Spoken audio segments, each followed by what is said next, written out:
ആരാധിക്കുമ്പോൾ സൗഖ്യം, ആരാധിക്കുമ്പോൾ വിടുതൽ, ആരാധിക്കുമ്പോൾ സൗഖ്യം. ദൈവത്തെ ആത്മാവിൽ സമാധാന സന്തോഷം ധാരാളമായി അവൻ നൽകുന്നു. ദൈവത്തെ ആത്മാവിൽ സമാധാന സന്തോഷം ധാരാളമായി അവൻ നൽകുന്നു. സ്തുതിക്കട്ടെ. ഹല്ലേലൂയ, ഹല്ലേലൂയ, ഹല്ലേലൂയ. അപ്പം നമ്മൾ ഉടമ്പടി എടുക്കുമ്പോഴും അത് ഹെവി ഡ്യൂട്ടി ആയിട്ടുള്ള കാര്യങ്ങളാണ് ഉടമ്പടിയിലൂടെ നടക്കുന്നത്. ഹെവി ഡ്യൂട്ടി എന്ന് വെച്ച് കഴിഞ്ഞാൽ പുറത്ത് നടക്കാൻ, സാധാരണഗതിയിൽ നടക്കാൻ ബുദ്ധിമുട്ടുള്ള കാര്യങ്ങളാണ് ഹെവി ഡ്യൂട്ടി എന്ന് പറയുന്നത്. അതാണ് ഉടമ്പടിയുടെ സ്പേസ് എന്ന് പറയുന്നത്. സാധാരണ കാര്യങ്ങളൊക്കെ നൊവേന, അതുപോലെ മറ്റു തരത്തിലുള്ള ഒത്തിരി പ്രാർത്ഥനകളില്ലേ നമുക്ക്, അതുകൊണ്ട് നടക്കും. പക്ഷേ അതെല്ലാം ചൊല്ലണ പ്രാർത്ഥനകളാണ്, അല്ലേ? ചൊല്ലുന്ന പ്രാർത്ഥനകളാണ്. ഉടമ്പടി ചൊല്ലുന്ന പ്രാർത്ഥനയല്ല. പിന്നെന്ത് പ്രാർത്ഥനയാണ്? ചെയ്യുന്ന പ്രാർത്ഥനയാണ്. അതാണ് വിഷയം. അതുകൊണ്ടാണ് ഹെവി ഡ്യൂട്ടി ആകുന്നത്. കഴിഞ്ഞ ദിവസങ്ങളിലെ ഒരു ചേച്ചി സാക്ഷ്യം പറഞ്ഞു, വയനാട് നിന്ന്. അവരുടെ വിഷയം എന്ന് വെച്ച് കഴിഞ്ഞാൽ അവരുടെ 6 കൊല്ലമായിട്ട് ഇവരുടെ കുഞ്ഞ് മകൻ, അതിന് 6-7 വയസ്സുണ്ട്. ഈ മകൻ ഒരു പ്രത്യേക രോഗമാണ്. എന്താണ്? പെട്ടെന്ന് തെറിച്ച് പോയി വീഴും താഴെ. പെട്ടെന്ന് തെറിച്ച് പോകും. നിൽക്കണ നിപ്പിൽ ഇങ്ങനെ കറക്റ്റടിക്കുന്ന പോലെ തെറിച്ച് പോയി വീണ് തലയൊക്കെ പൊട്ടിക്കഴിയുമ്പോൾ 3-4 സ്റ്റിച്ചൊക്കെ തലക്കുണ്ടാകും. തല കുത്തിയാണ് വീഴുന്നത്. ഇതൊരു പ്രത്യേക എപ്പിലെപ്സി തന്നെയാണ് സംഭവം. നമ്മൾ പറയുന്ന അപസ്മാരം തന്നെയാണ്. പക്ഷേ വേറൊരു സാധനം പറയുന്നത്, കറക്റ്റടിക്കുന്ന പോലെ തെറിച്ച് പോയിട്ട് ആളവിടെ തന്നെ വീണ് കഴിഞ്ഞാൽ പിന്നെ ബോധം ഉണ്ടാകത്തില്ല. പക്ഷെ തലയൊക്കെ പൊട്ടി ചോര ഒലിക്കും. അപ്പോൾ ഇത് ഇവർ ട്രീറ്റ്മെൻറ്റിലാണ്. അപ്പോൾ ഡോക്ടർ പറയണത് 6 കൊല്ലമായിട്ട് ട്രീറ്റ്മെൻറ്റിലാണ്. ന്യൂറോ സർജന്മാരുടെ, വളരെ സ്പെഷ്യലൈസ്ഡ് ആയിട്ടുള്ള സർജന്മാരുടെ ട്രീറ്റ്മെൻറ്റിലാണ്. പക്ഷേ ആശുപത്രിയിൽ ഞാൻ പറയണില്ല, അത് ശരിയല്ലല്ലോ. പക്ഷെ അവർ പറയണത്, ഇവരോട് പറഞ്ഞത് ഇതാണ്, സഹോദരി ഇതിൻ്റെ അകത്തുള്ള വിഷയത്തിലേ ഉള്ളൂ, ഇവൻ്റെ EG ഒന്ന് ഓക്കെ ആണെങ്കിൽ നമുക്ക് ഇത് ഓപ്പറേഷൻ ചെയ്ത് പരിഹരിക്കാം, അല്ലെങ്കിൽ പരിഹരിക്കാൻ പറ്റത്തില്ല. EG കഴിഞ്ഞ 6 കൊല്ലത്തിനുള്ളിൽ 17 ടെസ്റ്റുകൾ നടത്തും. ഞാനിപ്പോൾ എന്താ എക്സ്പ്ലെയിൻ ചെയ്യാൻ നിൽക്കറിയാവോ? ഉടമ്പടി ഹെവി ഡ്യൂട്ടി എടുക്കുന്ന പ്രാർത്ഥനയാണെന്ന് പറയാനാണ് ഞാൻ ഈ എക്സാമ്പിൾ പറയണത്. അതായത്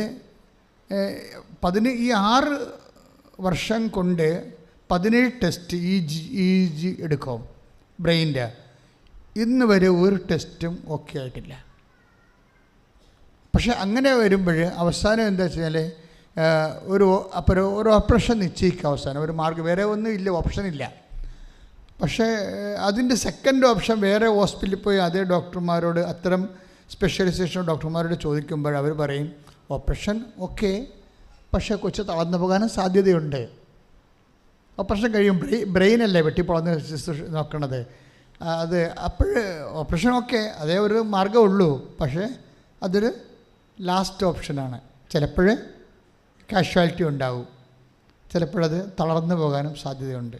അപ്പോൾ ഇവർ വിഷമവൃത്തത്തിലാകും. അപ്പോൾ എന്നാ ചെയ്യണമെന്ന് വെച്ച് കഴിഞ്ഞാൽ, ഇത് ഇങ്ങനെ ഇരിക്കുമ്പോൾ അവരുടെ കൂട്ടുകാരത്തി കൃപാസനത്തിൻ്റെ ഒരു മിറക്കിളിൻ്റെ ഒരു ലിങ്ക് ഇവർക്ക് ഷെയർ ചെയ്യും. അതാണ് ഷെയർ ചെയ്യുമ്പോൾ ഉണ്ടാകുന്ന ഗുണം. അതാണ് ഞാൻ നിങ്ങളോട് പറയത്തില്ലേ, ഈ ധ്യാനം കൂടിക്കൊണ്ടിരിക്കുമ്പോൾ തന്നെ പുറത്ത് ഓൺലൈനിൽ കൂടുന്നവർ ശ്രദ്ധിക്കുക, അല്ലെങ്കിൽ നിങ്ങൾ തന്നെ കൂടുമ്പോൾ അതപ്പം തന്നെ പ്രാർത്ഥിച്ച് ഷെയർ ചെയ്യണം. ആരുമൊക്കെ ചിലപ്പോൾ നിങ്ങളെക്കൊണ്ട് ദൈവം ഉദ്ദേശിക്കുന്നത് അതായിരിക്കും. കാര്യം നിങ്ങളുടെ കാര്യം ദൈവം ഏറ്റെടുക്കുമ്പോഴാണല്ലോ നിങ്ങളെ ഇങ്ങോട്ട് വിളിക്കണത്. അല്ലെങ്കിൽ വിളിക്കത്തില്ലല്ലോ, വിളിച്ച് കളിയാക്കി വിടുമോ ദൈവം? നിങ്ങൾ അത്രയും ചിന്തിച്ചാൽ മതി.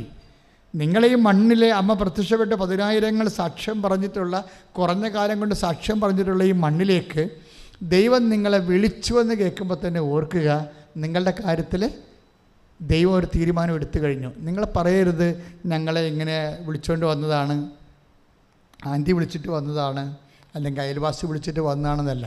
അങ്ങനെ ഒന്നുമില്ല. അവരൊക്കെ നിമിത്തങ്ങളാണ്. ദൈവമാണ് നിങ്ങളെ വിളിച്ചിരിക്കുന്നത്. നിങ്ങൾ ദൈവം വിളിച്ചിട്ടുണ്ടെങ്കിൽ ഇപ്പം തന്നെ ഉറപ്പാക്കാം ഈ വിഷയത്തിൽ തീരുമാനമായെന്ന്. നിങ്ങൾ ചെയ്യാൻ പോകുന്ന എല്ലാ വിഷയത്തിൻ്റെ മേലും തീരുമാനം എടുത്തു കഴിഞ്ഞു. നിങ്ങൾക്ക് ഇന്നല്ലെങ്കിൽ നാളെ വന്ന് സാക്ഷ്യം പറയാൻ ദൈവം അനുവദിക്കും. പക്ഷേ അതല്ല, ദൈവം നിങ്ങളുടെ ജോലി ചെയ്യും. അപ്പം നമ്മളെന്താ ചെയ്യേണ്ടത്? നമ്മുടെ മുമ്പിൽ ഇനി അവശേഷിക്കുന്നത് എന്താണ്? ദൈവത്തിൻ്റെ ജോലിയാണ്. അത് നമ്മൾ ചെയ്യണം. അപ്പോൾ ഇവരെങ്ങനെ ചെയ്തിരിക്കണത്? ഇവർ ഒരു ലിങ്ക് ഷെയർ ചെയ്ത് ഇവിടെ ഒന്ന് പോയി നോക്കുക. മാതാവ് പ്രത്യക്ഷപ്പെട്ട സ്ഥലമാണ്. കുറേ ആൾക്കാരൊക്കെ ഒത്തിരി പേര് സൗഖ്യപ്പെടുന്നുണ്ട്. നിങ്ങളൊന്ന് ജസ്റ്റ് ഒന്ന് പോയി നോക്കാൻ പറഞ്ഞു. അപ്പോൾ അവർ കഴിഞ്ഞ ആഴ്ച ഈ കുട്ടിയെയും കൊണ്ട് ഇവിടെ വന്ന്, ഓപ്പറേഷൻ നിശ്ചയിച്ച കൊച്ചിനെയും കൊണ്ട് ഇവിടെ വന്നു. ഞാനൊന്നും ഓർക്കണ കൂടിയില്ലേ എന്തുമാത്രം ആൾക്കാർ ഇതുവരെ വരണതാണ് എല്ലാ ദിവസവും. അപ്പോൾ അവർ ഇവിടെ വന്ന് ഈ എമർജൻസി കേസെല്ലാം അന്ന് തന്നെ എടുക്കും, മാറ്റി വയ്ക്കത്തില്ല. പണ്ടത്തെ പോലെയല്ല. എമർജൻസി കേസ് അപ്പം തന്നെ മുന്നിൽ സമയമില്ലാത്ത എല്ലാ കേസും അച്ഛൻ എടുക്കും. ഒരു 1600 കേസ് ഞാൻ ഈ മാസം എടുത്തിട്ടുണ്ട്. ഏപ്രിൽ മാസം 1600 പേരെ നേരിട്ട് കണ്ടു കഴിഞ്ഞു ഓൾറെഡി. അപ്പോൾ നിങ്ങൾ ആരും വിചാരിക്കരുത് ഒരു എമർജൻസി വന്നാൽ തീർച്ചയായിട്ടും അന്ന് തന്നെ കാണും. എമർജൻസി ആയിരിക്കണം, അതിൻ്റെ രേഖ ഉണ്ടാകണം, അത്രേ ഉള്ളൂ കാര്യം. അപ്പോൾ ഇവർ ധ്യാനം കൂടിയതിന് ശേഷം അന്ന് തന്നെ കണ്ടു. ഞാനെന്താ ചെയ്തത്? ഞാൻ സിമ്പിളായിട്ടൊരു കാര്യം ചെയ്തുള്ളൂ. അവിടെ ഉടമ്പടി കഴിഞ്ഞപ്പോൾ ഞാൻ കർത്താവിൻ്റെ കുരിശുരൂപത്തിൽ പോയി, അവരതാ സാക്ഷ്യത്തിൽ പറയുന്നുണ്ട്, ഞാൻ കർത്താവിൻ്റെ കുരിശുരൂപത്തിൽ പോയി കെട്ടിഞ്ഞാന്ന് കിടന്ന്. അത്രേ ഉള്ളൂ ഞാൻ ചെയ്തത്. അല്ല, ഇതിനകത്ത് വേറെ അഭ്യാസങ്ങളൊന്നുമില്ല. യേശു കർത്താവാണെന്ന് അധരം കൊണ്ട് ഏറ്റു പറയണം. ദൈവം അവനെ മരിച്ചതെന്ന് ഉയർപ്പിച്ചെന്ന് ഹൃദയത്തിൽ വിശ്വസിക്കണം. പിന്നെ അതാണ് റോമ 10:9. ഞാൻ ആ കെട്ടിഞ്ഞാഴ്ന്ന് കിടക്കുമ്പോൾ എൻ്റെ മനസ്സിൽ പറയുന്നൊരു പ്രാർത്ഥന ഉണ്ടല്ല, ഇതൊന്നും ആചാരമല്ല. എല്ലാ ആചാരങ്ങളെ അർത്ഥമാക്കുന്നത് അതിൻ്റെ അകത്തുള്ള ഫെയ്ത്ത് പ്രഡിക്ഷൻസ്, ഫെയ്ത്ത് പ്രൊക്ലമേഷൻസാണ്.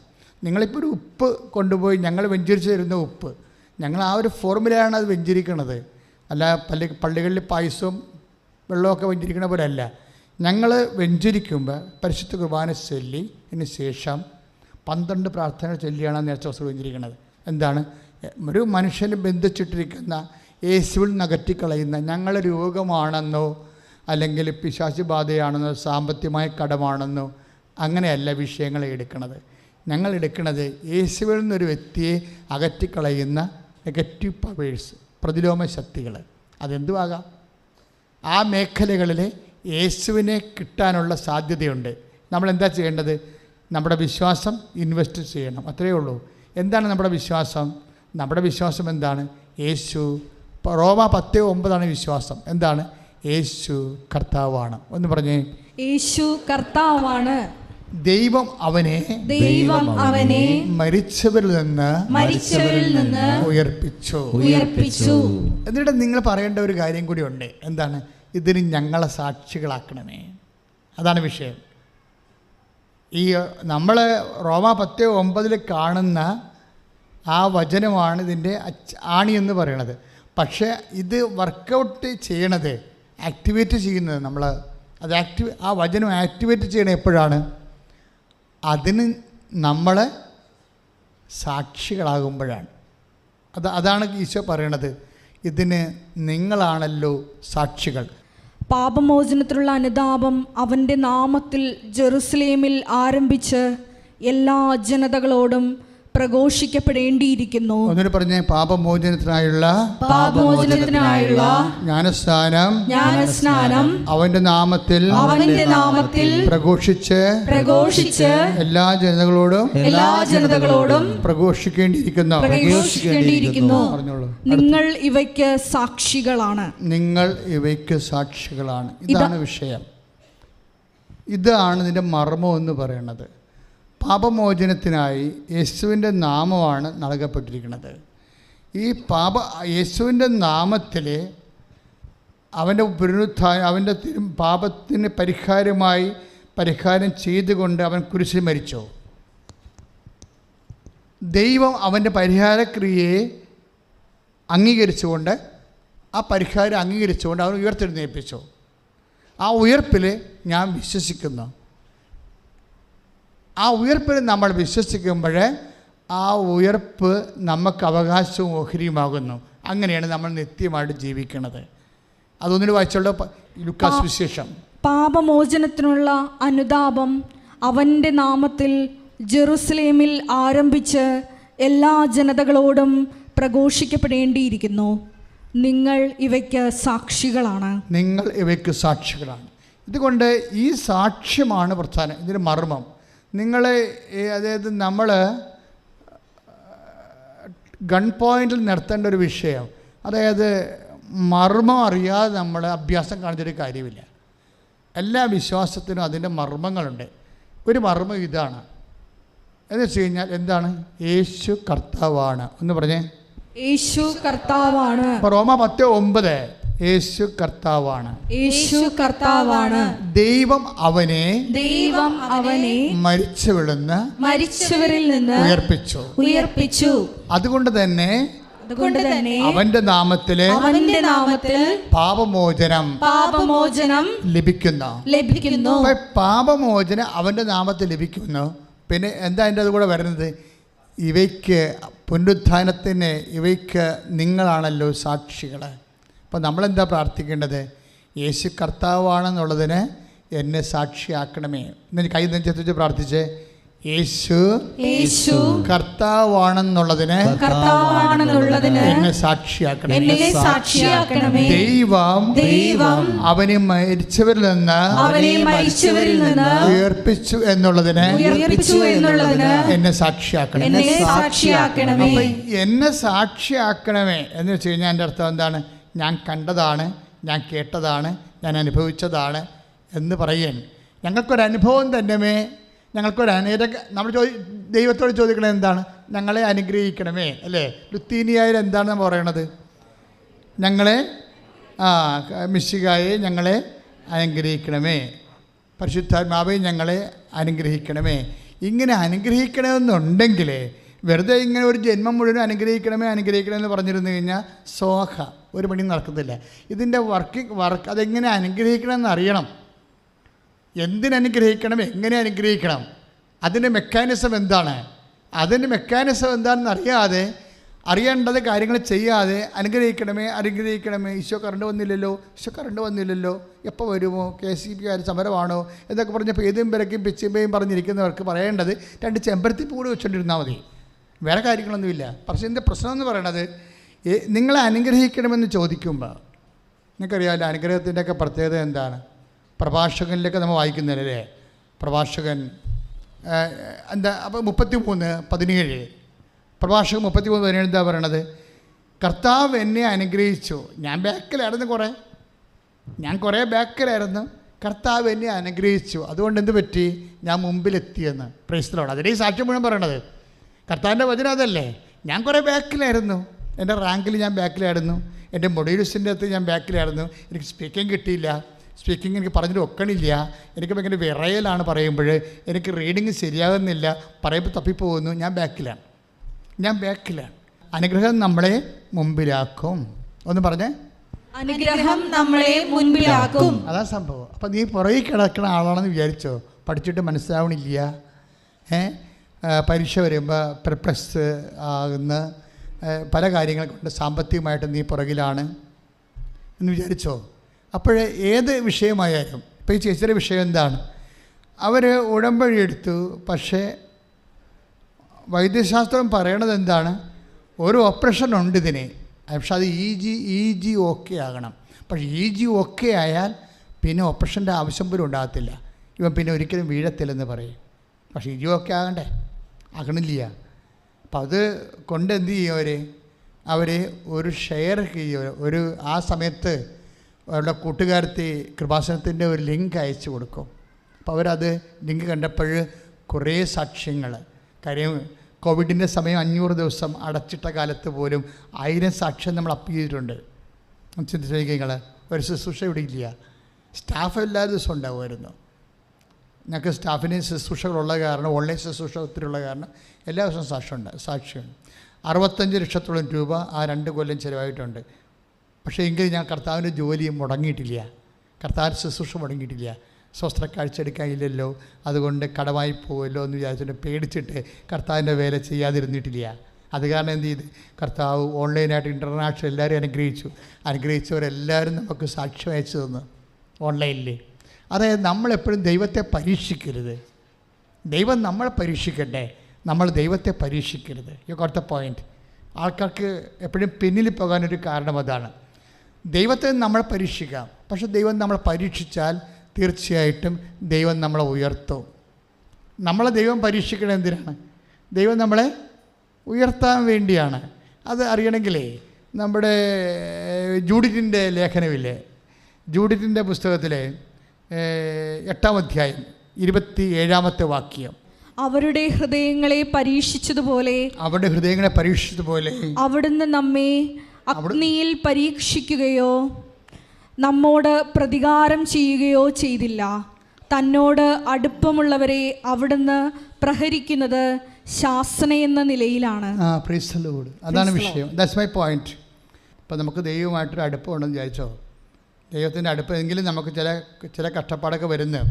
അതെന്ന് പറയണത് എന്താ വെച്ചാൽ അത് നമ്മളെ പ്രൊമോട്ട് ചെയ്യാൻ വേണ്ടിയാണ്. അത് അല്ലാതെ നമ്മളെ നശിപ്പിച്ച് കളയാൻ വേണ്ടിയല്ല. അത് നിങ്ങളത് കൃത്യമായിട്ട് മനസ്സിലാക്കണം. അതായത് നീ വിശ്വാസിയായിരിക്കുമ്പോഴും കർത്താവിൻ്റെ കൂടെ ജീവിക്കുമ്പോഴും എന്തെങ്കിലുമൊക്കെ ഒരു പരീക്ഷണം വരുന്നതിൻ്റെ ഉദ്ദേശം നമ്മളെ ഉയർത്താൻ വേണ്ടിയാണ്. കറക്ഷന് വേണ്ടി, അത് കറക്ഷൻ തന്നെ നമ്മളെ ഉയർത്താൻ വേണ്ടിയാണ്. ഇത് ദൈവം എന്നും ഉപയോഗിക്കുന്ന ഒരു രീതിയാണ്. നമ്മൾ ഹെബ്രായറിൻ്റെ 12:6 വായിക്കുമ്പോഴല്ലേ, ഹെബ്രായർ 12:6 ശ്രുതികട്ടെ ഹല്ലേലൂയ, യേശുവേ ഹല്ലേലൂയ, ഹല്ലേലൂയ. സ്നേഹിക്കുന്നവന് കർത്താവ് ശിക്ഷണം നൽകുന്നു. താൻ സ്നേഹിക്കുന്നവന് കർത്താവ് ശിക്ഷണം നൽകുന്നു. മക്കളായി സ്വീകരിക്കുന്നവരെ, നിങ്ങളായിട്ട് പറഞ്ഞേ, മക്കളായി സ്വീകരിക്കുന്നവരെ പ്രഹരിക്കുകയും ചെയ്യുന്നു. മക്കളെ ശാസിക്കുന്നതിൻ്റെ ഉദ്ദേശം മക്കളെ വളർത്തുകയാണ്, അല്ലാതെ തളർത്തുകയല്ല. അതുകൊണ്ട് നിങ്ങൾക്ക് എന്തെങ്കിലും ഇടറുണ്ടാകുമ്പോൾ കർത്താവ് എന്നെ വളർത്താൻ പോകുന്നു എന്നുള്ള ബോധം ഉണ്ടാകും നമുക്ക്. മനസ്സിലായില്ലേ? എന്തെങ്കിലും ഇടറുണ്ടാകുമ്പോൾ കർത്താവ് നമ്മളെ വളർത്താൻ പോകുന്നു എന്നുള്ള ഞാൻ ഇടയ്ക്ക് നിങ്ങളോട് പറയാറുണ്ട്. അതായത് നമ്മൾ കർത്താവിനോട് അടുത്ത് ജീവിക്കുമ്പോഴും ചിലപ്പോൾ ഇതുപോലുള്ള ശോധനകൾ വരാൻ സാധ്യതയുണ്ട്. അതിൻ്റെ ശേഷം പ്രൊമോഷൻ വരുമ്പോൾ അങ്ങനെ വരണത്. നമുക്ക് കർത്താവ് നമ്മളെ ലിഫ്റ്റ് ചെയ്യാൻ നേരത്താണ് ഇതുപോലെ. അപ്പോൾ നമ്മൾ എന്ത് ചെയ്യണം? നമ്മൾ വിശ്വാസത്തിൽ ഉറച്ചു നിന്നിട്ട് വിശ്വസ്തയോടെ കർത്താവ്, അത് ദൈവമായിട്ട് ജീവിക്കേണ്ട കുറേ രീതികളുണ്ട്. അതറിയാൻ പാടില്ല എന്നുണ്ടെങ്കിൽ അപ്പം തന്നെ നിങ്ങളെ പ്രാർത്ഥനയെ മുടക്കി പലതരത്തിലുള്ള വിഷമതകളിലേക്ക് ചെന്ന് കൂപ്പുകുത്തും. അങ്ങനെ ചെയ്യരുത്. വചനം കേൾക്കുന്നതിൻ്റെ ഉദ്ദേശം എന്താണ്? നമ്മൾ സ്ട്രോങ് ആയിട്ട് നിൽക്കാൻ വേണ്ടിയാണ്. വചനം കേൾക്കുന്നത് എന്തിനാണ്? സ്ട്രോങ് ആയിട്ട് നിൽക്കാൻ വേണ്ടിയാണ്. ഇപ്പോഴേ എന്നാ പറ്റിയിരിക്കണത്? ഇവർ ആ എപ്പിലെപ്സിയുള്ള അപസ്മാരം ബാധിച്ച കുഞ്ഞിനെ കൊണ്ടുവന്ന് ഇവിടെ വന്ന് ഉടമ്പടി ചെയ്തു. അതിനുശേഷം അച്ഛനെ വന്ന് കണ്ടു. ഞാൻ ഈശോയുടെ കാലിൽ കെട്ടി വീണ് കുഞ്ഞിന് വേണ്ടി മധ്യസ്ഥം വഹിച്ചു. അതിനുശേഷം കുഞ്ഞിൻ്റെ തലയെ കൊണ്ട് കൈവച്ചു. പിന്നീട് ഇവർ ബാംഗ്ലൂർ ഹോസ്പിറ്റലിൽ ടെസ്റ്റ് ചെയ്യുമ്പോൾ ഈ വിഷയത്തിന് ഉടമ്പടിയോടുകൂടി EG നോർമലാവും. അപ്പോൾ ഡോക്ടർ പറയണത് ഇനി ഓപ്പറേഷൻ പോലും വേണ്ട, കുഞ്ഞാവൻ വീഴത്തില്ലെന്നാണ് പറയണത്. ഇത്രയും സ്പീഡാണ്. കൈയിടിച്ച് കർത്താവ് ശ്രദ്ധിക്കട്ടെ.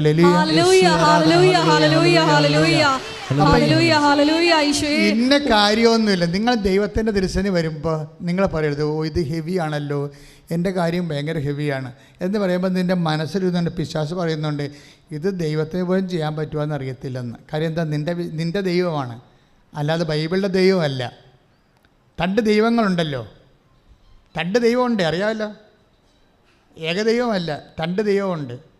ഒരു ദൈവം എന്ന് പറയുന്നത് ബൈബിളിലെ സത്യദൈവം, പിന്നെ നീ കൊണ്ടു നടക്കണം നിൻ്റെ ഉള്ളിലുള്ള കള്ളദൈവം. എന്താ കാര്യം? നീ കള്ളദൈവം എന്ന് പറയുന്ന എന്താ പ്രശ്നം വെച്ചാൽ പല ആൾക്കാർക്ക് ഒരു പ്രശ്നം വന്നു. ഇപ്പോൾ 22 പ്രാവശ്യം 22 പേപ്പർ കിട്ടാറുണ്ട് ബിടെക്കിൻ്റെ. അപ്പോൾ അവൾ ഇവിടെ വന്ന് ആ കാൻഡിഡേറ്റ് അവൾക്ക് ഇനി പഠിക്കാൻ ഉദ്ദേശമില്ല, പേരൊന്നും പറയണില്ല. അതായത് അവർക്കിനി പഠിക്കാൻ ഉദ്ദേശമില്ല. കാര്യം എന്താണ്? അവരെ തോപ്പിച്ചിരിക്കുക. പഠിത്തം അവരെ തോപ്പിച്ചു. നമ്മളല്ലേ ശരിക്കും പറഞ്ഞാൽ പഠനത്തെ നമ്മളല്ലേ തോപ്പിക്കേണ്ടത്, നമ്മളല്ലേ ജയിക്കേണ്ടത്. തിരിച്ച് സംഭവിച്ചു. പഠിത്തം അവളെ തോപ്പിച്ചിരിക്കുക. എന്താ കാര്യം? അവർ പഠിക്കണ കാലത്ത് മുഴുവൻ ഹാരി പോട്ടറാണ് വായിച്ചുകൊണ്ടിരുന്നത്. ഹാരി പോട്ടറിൻ്റെ വിസ്മയകരമായ കുറേ തരം സറ്റാനിക് അട്രാക്ഷനുള്ള കഥകളൊക്കെ കൊണ്ടുവന്നിട്ട് ഫിക്ഷൻസൊക്കെ കാരണം ആകപ്പാടെ ഇവളുടെ ബ്രെയിൻ മുഴുവൻ ഹൈജാക്കായിപ്പോയി. അതാണ് ഈ പ്രശ്നം. ഈ ബ്രെയിൻ ഹൈജാക്ക് ചെയ്യാതിരിക്കാൻ വേണ്ടി പ്രത്യേകം ശ്രദ്ധിക്കണം. നിങ്ങൾ ഇടയ്ക്കൊക്കെ പഠിക്കുന്ന പിള്ളേരായാലും ജോലി ചെയ്യുന്ന ഉദ്യോഗസ്ഥന്മാരായാലും തല കൈവച്ച് ഒന്ന് ഇടയ്ക്ക് വിശ്വാസപ്രമാണം ചില നല്ലതാണ്. തല കൈവച്ചിട്ടേ, കാര്യം ഇത് നമ്മളെ തോൽപ്പിക്കരുതല്ലോ. നമ്മൾ ജയിക്കാൻ ചെന്നിട്ട് അവിടെ നിന്ന് തോറ്റു പോകണേ എങ്ങനെ ശരിയാണ്? ഇപ്പോൾ ഇതെല്ലാം കഴിഞ്ഞപ്പോൾ ഹാരി പോട്ടർ ജയിച്ച് അവൾ തോറ്റു, അവളുടെ ജീവിതം തോറ്റു. 22 പേപ്പർ കിട്ടാനുണ്ട്. വീട്ടൊക്കെ 28 പേപ്പർ അതുകൊണ്ട് ഇനി അത് എഴുതിയെടുക്കാൻ പറ്റും. അവളുടെ സ്റ്റാമിന പോയി, കലിബർ പോയി. അപ്പോൾ ഞാൻ പറഞ്ഞു, ഇല്ലടി, യേശുവാണ് കർത്താവ്. എന്താ യേശുവാണ് കർത്താവ് എന്ന് പറയാൻ കാര്യം എന്താണ്? അപ്പം നിങ്ങൾ ഓർക്കും യേശുവാണ് കർത്താവ്, അതിനെന്താ പ്രശ്നം? അതിന് പ്രശ്നമുണ്ട്. എന്താ പ്രശ്നം? അതായത് 22 പേപ്പറിൻ്റെയും കർത്താവ് ആരാണ്? യേശുവാണ്. മനസ്സിലായില്ലേ? അപ്പോൾ യേശു കർത്താവാണെന്ന് പറയുമ്പോൾ തീർച്ചയായിട്ടും നമ്മൾക്കൊരു ഉയർത്തെഴുന്നേൽപ്പ് ഉറപ്പാണ്. ഇപ്പോൾ 22 ബിടെക്കിൻ്റെ പേപ്പറാണ് അല്ലേ. അവളുടെ എൻ്റെ അടുത്ത് ഈ കുട്ടി വരുമ്പോഴേ അവൾക്ക് കല്യാണം പോലും കഴിക്കണമെന്നൊരു നിർബന്ധമില്ലാത്ത ആളാണ്. കാര്യം അതിൻ്റെ ഒരു സെൻസ് പോലും ഹൈജാക്ക് ചെയ്യപ്പെട്ട് വിവാഹം വേണ്ട, ജീവിതം തന്നെ എന്തിനാണെന്നുള്ള ഒരു ഭ്രാന്തമായ ഒരവസ്ഥയാണ്. ഇത് ഈ ലോകാരൂപി അല്ലെങ്കിൽ ദുഷ്ടാരൂപി വന്നു കഴിഞ്ഞാലേ, അതാണ് നിങ്ങൾ ഈ വായിക്കുമ്പോഴൊക്കെ വളരെ ശ്രദ്ധിക്കണം. അതുപോലെ തന്നെ സൈറ്റ് സന്ദർശിക്കുമ്പോഴൊക്കെ ശ്രദ്ധിക്കണം. പെട്ടെന്ന് ഈ ദുഷ്ടാരൂപി ഇങ്ങോട്ട് കയറി വരും നമ്മുടെ. അതായത് ദുഷ്ടാരൂപി എന്ന് പറഞ്ഞാൽ എന്താണ്? യേശു കർത്താവാണെന്ന് ഏറ്റു പറയാൻ നമ്മളെ പ്രാപ്തമാക്കാത്ത എല്ലാ അരൂപിയും ദുഷ്ടാരൂപിയോ ലോകാരൂപിയാണ്. അതെപ്പോഴും ശ്രദ്ധിക്കണം. ദുഷ്ടാരൂപി ലോകാരൂപി എന്നല്ല പറയേണ്ടത്. യേശുവിനെതിരായിട്ടുള്ള അന്തിക്രിസ്തുവാണ്, ആൻറ്റിക്രൈസ്റ്റാണ്. ആൻറ്റിക്രൈസ്റ്റ് ബൈബിളിൽ അന്ത്യകാലങ്ങൾ വരുന്നതാണ്. പക്ഷേ ആരുടെ അന്ത്യകാലമാണ്? നമ്മുടെ അന്ത്യകാലം. പറഞ്ഞാൽ മനസ്സിലായില്ലേ? ആൻറ്റിക്രൈസ്റ്റ് ബൈബിളിൽ അന്ത്യകാലങ്ങൾ വരുന്ന ആളാണ്. പക്ഷേ ആരുടെ അന്ത്യകാലമാണ്? നമ്മുടെ അന്ത്യകാലമാണ്. അതെപ്പോഴും ശ്രദ്ധിക്കണം. ക്രൈസ്റ്റിനെതിരായ അരൂപി എപ്പോൾ വന്നാലും, അതിൻ്റെ 16-ാം വയസ്സ് വന്നാലും അന്തിക്രിസ്തുവായി, നിൻ്റെ അന്ത്യമായി. ശ്രദ്ധിക്കട്ടെ.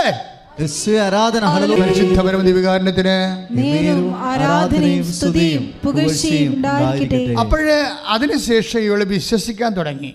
എന്താണ് വിശ്വസിക്കാൻ തുടങ്ങിയത്? അന്തിക്രിസ്തുവിനെ, നിന്നെ ബാധിച്ചിരിക്കുന്ന എല്ലാവിധ ഡിപ്രഷൻസ്, അതുപോലെ തന്നെ ശരിയാവത്തില്ല, തോറ്റുപോകും, എനിക്കത് കിട്ടത്തില്ല, ഇങ്ങനെയൊക്കെയുള്ള എല്ലാ തരത്തിലുള്ള പിൻപിടുത്തങ്ങൾ, അതിനെ പ്രതിരോധിക്കണ എന്താണ്? വിശ്വാസമാണ്. അപ്പോഴേ വിശ്വാസം നൽകാൻ വേണ്ടി എപ്പോഴും നമുക്ക് എന്നാ സംഭവിച്ചിരിക്കണമെന്ന് അറിയാമോ? വിശ്വാസത്തിൻ്റെ മെയിൻ്റെനൻസ് ഇല്ല. അതാണ് കുഴപ്പം വന്നിരിക്കുന്നത്. ഇപ്പം നമ്മളൊരു കെട്ടിടം പണിത് ഇല്ലേ, പണിത് കഴിയുമ്പോൾ നമ്മൾ എന്ത് ചെയ്യും? അതിനെ ആദ്യം പ്രൈമർ അടിക്കും അല്ലേ. ഒരു തൂണാണെന്ന് വിചാരിച്ചോ, അതിന് പ്രൈമർ അടിക്കും, പിന്നെ പെയിൻ്റ് അടിക്കും. 2-3 കൊല്ലം കഴിയുമ്പോഴേ 2-3 കൊല്ലം കഴിയുമ്പോഴേ വീണ്ടും അത് ഫെയ്ഡാവും. വീണ്ടും നമ്മൾ തന്നെ റിപ്പയറിങ് വല്ലതും ഉണ്ട്, റിപ്പയറിങ് ചെയ്തിട്ട് വീണ്ടും നമ്മൾ പെയിൻ്റ് അടിക്കും, ഫ്രഷ് ആക്കും. പക്ഷേ ഫെയ്ത്തിൽ ഈ ഒരു പ്രോസസ്സിങ് നടക്കണില്ല. You got the point. പിടിയോ? നമ്മുടെ വിശ്വാസത്തിൽ ഈ ഒരു പ്രോസസ്സിങ് നടക്കണില്ല. നമ്മൾ വിശ്വാസം കൊണ്ട് ഓരോ സമയത്ത് ഓരോ കാര്യങ്ങൾ കാണുന്നുവെന്നല്ലാതെ ആ വിശ്വാസം മെയിൻറ്റെയിൻ ചെയ്യുകയോ അത് പരിപോഷിപ്പിക്കുകയോ ചെയ്യുന്നില്ല. വിശ്വാസം മെയിൻറ്റെയിൻ ചെയ്യണമെന്നുണ്ടെങ്കിൽ ഒന്നെങ്കിൽ നമുക്ക് വചനം നമ്മൾ ഇടയ്ക്കിടയ്ക്ക് വായിച്ചുകൊണ്ടിരിക്കണം. വിശ്വാസം മെയിൻറ്റെയിൻ ചെയ്യണമെങ്കിൽ, വർദ്ധിപ്പിക്കണമെങ്കിൽ. പിന്നെന്താണ്? അമ്മയുടെ മാധ്യസ്ഥം കിട്ടണം. മാധ്യസ്ഥം കിട്ടിക്കഴിഞ്ഞാലുള്ള ഗുണമെന്ന് വെച്ച് കഴിഞ്ഞാൽ എവിടെയെങ്കിലും ഒരു കൺഫ്യൂഷനിൽ ചാടിയാൽ മദർ ഹെൽപ്പ് ചെയ്യും നമ്മളെ. ഇപ്പോൾ എന്നാ പറ്റുക വെച്ചാൽ ഞാനിവിടെ ഹെൽപ്പ് ചെയ്യാൻ തുടങ്ങി. ഞാൻ പറഞ്ഞു, നീ 22 പേപ്പറും മദർ നിന്നെക്കൊണ്ട് എഴുതിച്ചെടുക്കും. അപ്പോൾ അത് പറഞ്ഞതിന് ശേഷം ഞാനിവൾക്ക് കൗൺസിലിംഗ് പ്രാർത്ഥന എല്ലാം കൊടുത്തു കഴിഞ്ഞപ്പോഴേ എന്താ ചെയ്ത്, അവൾ പ്രാർത്ഥനയുടെ ഫോർമാറ്റിലേക്ക് വന്നു. നിങ്ങളങ്ങനെ ചെയ്യേണ്ട കേട്ടോ. അതായത് നിങ്ങളും അതുപോലെ ചെയ്യേണ്ടത്. ജീവിതം ഇപ്പം നമുക്കുള്ള പ്രാർത്ഥന എന്ന് പറഞ്ഞാൽ രാവിലെ ഒന്നും സന്ധ്യക്കൊരു പ്രാർത്ഥന, ഞായറാഴ്ച കുർബാനയൊക്കെ ആയിട്ട് മിനിമം പരിപാടിയായിട്ട് പോവുകയല്ലേ. ചിലപ്പോൾ മിനിമം പരിപാടി കൊണ്ട് ചില സമയത്ത് ഇപ്പോൾ ഒരു രോഗിയാണെന്നുണ്ടെങ്കിൽ പഴയ സാധാരണ കഴിക്കണ ഭക്ഷണം കഴിച്ചു കഴിഞ്ഞാലൊന്നും ഏക്കത്തില്ല. അപ്പോൾ അതുകൊണ്ടാണ് എക്സ്ട്രാ ആയിട്ടുള്ള പോഷകങ്ങൾ കൊടുക്കുന്നത് രോഗിക്ക് അല്ലേ. കുറേയൊക്കെ ടോണിക് കൊടുക്കും, അല്ലെങ്കിൽ വേറെ ഓർലിക്സോ അതിലൊക്കെ വാങ്ങിച്ചു കൊടുക്കും. അതെന്താ കൊടുക്കണമെന്ന് വെച്ച് കഴിഞ്ഞാൽ തൽക്കാലത്തേക്ക് ഈ രോഗത്തിൻ്റെ പ്രതിരോധിക്കുകയും ചെയ്യണം, ശരീരം മെച്ചപ്പെടുകയും ചെയ്യണം. അതുകൊണ്ട് ആണ് നമ്മൾ അങ്ങനെ ചെയ്യണത്. അതുപോലെ തന്നെയാണ് ആത്മീയതയിലും അങ്ങനെ സംഭവിക്കുന്നത്. എന്തെങ്കിലും ഒരു വിശ്വാസത്തിനൊരു ക്ഷയം വന്നു കഴിഞ്ഞാൽ ഇതുപോലെ ബൂസ്റ്റിംഗ് ആയിട്ടുള്ള കാര്യങ്ങൾ ചെയ്യണം. ലോകത്തിൽ ഇന്ന് കിട്ടാവുന്ന ഏറ്റവും വലിയ ബൂസ്റ്റിംഗ് എന്ന് പറഞ്ഞ ഉടമ്പടിയാണ്. അതാണ് വിഷയം. ലോകത്തിലെ ഇന്ന് കിട്ടാവുന്ന ഏറ്റവും വലിയ ബൂസ്റ്റിംഗ് എന്താണ്? ഉടമ്പടിയാണ്. കാര്യം എന്താ വെച്ച് കഴിഞ്ഞാൽ ഉടമ്പടിയിലൂടെ അതൊരു ചെയ്യണ പ്രാർത്ഥനയല്ലേ. അത് ചെയ്യണ പ്രാർത്ഥനയായത് കാരണം ചൊല്ലുന്ന പ്രാർത്ഥനയേക്കാൾ ഇതിന് കപ്പാസിറ്റി കൂടുതലാണ്. ചൊല്ലുന്ന പ്രാർത്ഥനയെക്കാളും ഉടമ്പടിക്ക് ചെയ്യുന്ന പ്രാർത്ഥനയായത് കാരണം. അപ്പോൾ വെറുതെ ചെയ്യണ പ്രാർത്ഥന എന്ന് പറഞ്ഞാൽ ആലപ്പുഴ ഒരു ധ്യാന കേന്ദ്രത്തെ കർത്താവ് മാതാവ് പ്രത്യക്ഷപ്പെട്ടതിൻ്റെ ഭാഗമായിട്ട് തന്നിട്ടുള്ള ഒരു ദൈവികമായ ഒരു പ്രോജക്റ്റിനേക്കാൾ ഉപരി അതിൽ തന്നെ ഒരു ദൈവസ്ഥാപനമുണ്ട്. മനുഷ്യസ്ഥാപനമല്ല ഉടമ്പടിക്കുള്ളത്. അതുകൊണ്ടാണ് ഇത്രയും ദൈവം അതിനെ ഓൺ ചെയ്യണ കാര്യം. അതാണ് ദൈവം അത് ഓൺ ചെയ്യണില്ലേ. ഉടമ്പടിയെ ഓൺ ചെയ്യണത് എന്താണ്? ദൈവം ഏറ്റെടുക്കണത് എന്താണ്? എൻ്റെ അതായത് ഓരോ ആൾക്കാരും ഉടമ്പടി സത്യസന്ധമായിട്ട് ചെയ്യുമ്പോൾ ദൈവം ഏറ്റെടുക്കാൻ കാര്യം ഇതിനകത്തൊരു ദൈവസ്ഥാപനമുണ്ട്. നോഹിൻ്റെ കാലം മുതൽ ദൈവം ഉടമ്പടി സ്ഥാപിക്കണതാണ്. അതിന് എബ്രഹാമായിട്ട് ചെയ്തു ഉടമ്പടി, ഇതാണ് ചെയ്തത്. അത് കഴിഞ്ഞ് മോസസുമായിട്ട് ചെയ്തു, ഉടമ്പടിയാണ് ചെയ്തത്. മോസസുമായിട്ട് ചെയ്ത ഉടമ്പടി മെയിൻറ്റെയിൻ ചെയ്തു പ്രവാചകന്മാരിലൂടെ, ന്യായാധിപന്മാരിലൂടെ. ദൈവം അത് നിലനിർത്തിക്കൊണ്ട് പോകുന്നു. തെറ്റിയവരെ തിരുത്തി, ഉടമ്പടിയെ എതിർത്തവരെ ദൈവം ആ രാജ്യത്തും തന്നെ മാറ്റി. പിന്നെ തിരിച്ചു കൊണ്ടുവന്നില്ല. ഉടമ്പടിയുടെ അനുഗ്രഹങ്ങളെ എടുത്തു മാറ്റി. അതുകൊണ്ടാണ് പറയണത് അതായത് ഉടമ്പടി ദൈവം ആ ഉടമ്പടിയെ ഓൺ ചെയ്ത് കഴിഞ്ഞാൽ നമുക്ക് രണ്ട് കാര്യങ്ങൾ സംഭവിക്കും. ഉടമ്പടി നമ്മൾ എടുത്തത് കൊണ്ട് മാത്രം കാര്യമായില്ല. എന്താ പറയണത്? ഉടമ്പടിയെ ദൈവം ഓൺ ചെയ്യണം. അതാണ് ഇതിൻ്റെ അത് മെയിൻ സംഭവം. അതിന് ഫസ്റ്റ് പാർട്ടും സെക്കൻഡ് പാർട്ടും ഒരു 50-50 മാർക്കാണ്. ഉടമ്പടി എടുക്കുന്നത് 50 പോയിൻ്റ്. പിന്നെന്താണ്? നിങ്ങളെടുക്കുന്ന ഉടമ്പടിയെ ദൈവം എന്ത് ചെയ്യണം? ഓൺ ചെയ്യണം. എന്ന് വെച്ച് കഴിഞ്ഞാൽ ഏറ്റെടുക്കണം. മനസ്സിലായില്ലേ? ഉടമ്പടി ദൈവം ഏറ്റെടുക്കണ്ടേ? ചെയ്തിട്ട് പോയിട്ട് കാര്യമുണ്ടോ?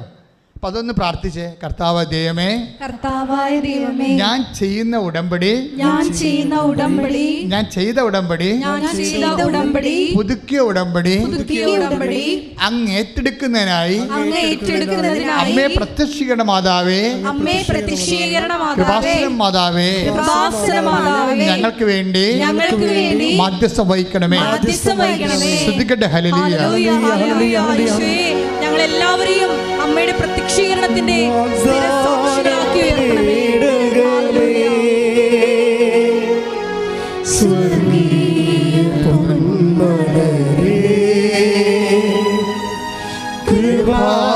കൃപാസനത്തിൻ്റെ അമ്മേ, പ്രസാദവരമാതാവേ,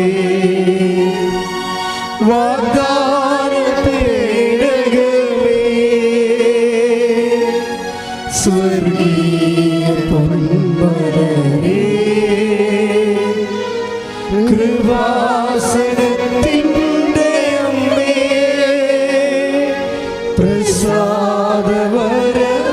പ്രസാദവരമാതാവേ.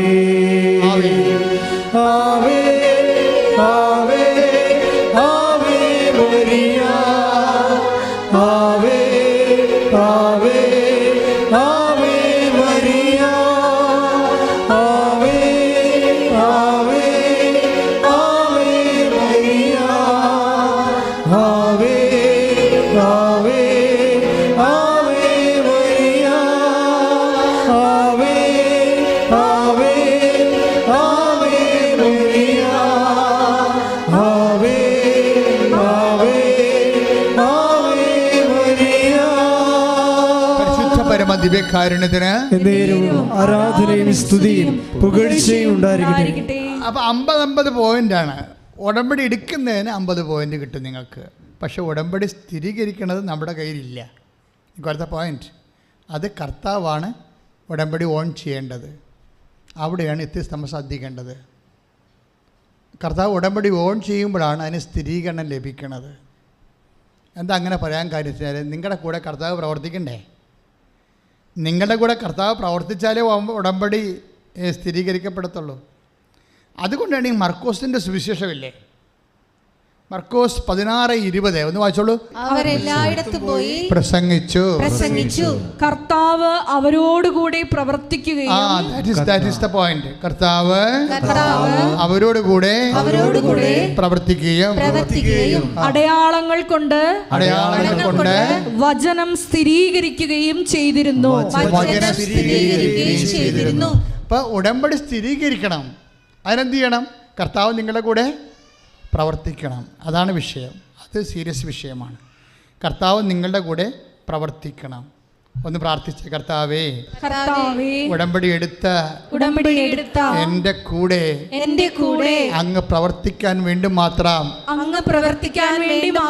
എന്നെ യോഗ്യമാക്കണമേ. ഈ യോഗ്യത എന്ന് പറഞ്ഞ സംഭവം അല്ലേ, അതിന് രണ്ട് കണക്ഷൻസ് ഉണ്ട്. ഒന്ന് ഫെയ്ത്ത് ഉണ്ട്, രണ്ടാമത്തെ എന്തുണ്ട്? ഫിഡലിറ്റി ഉണ്ട്.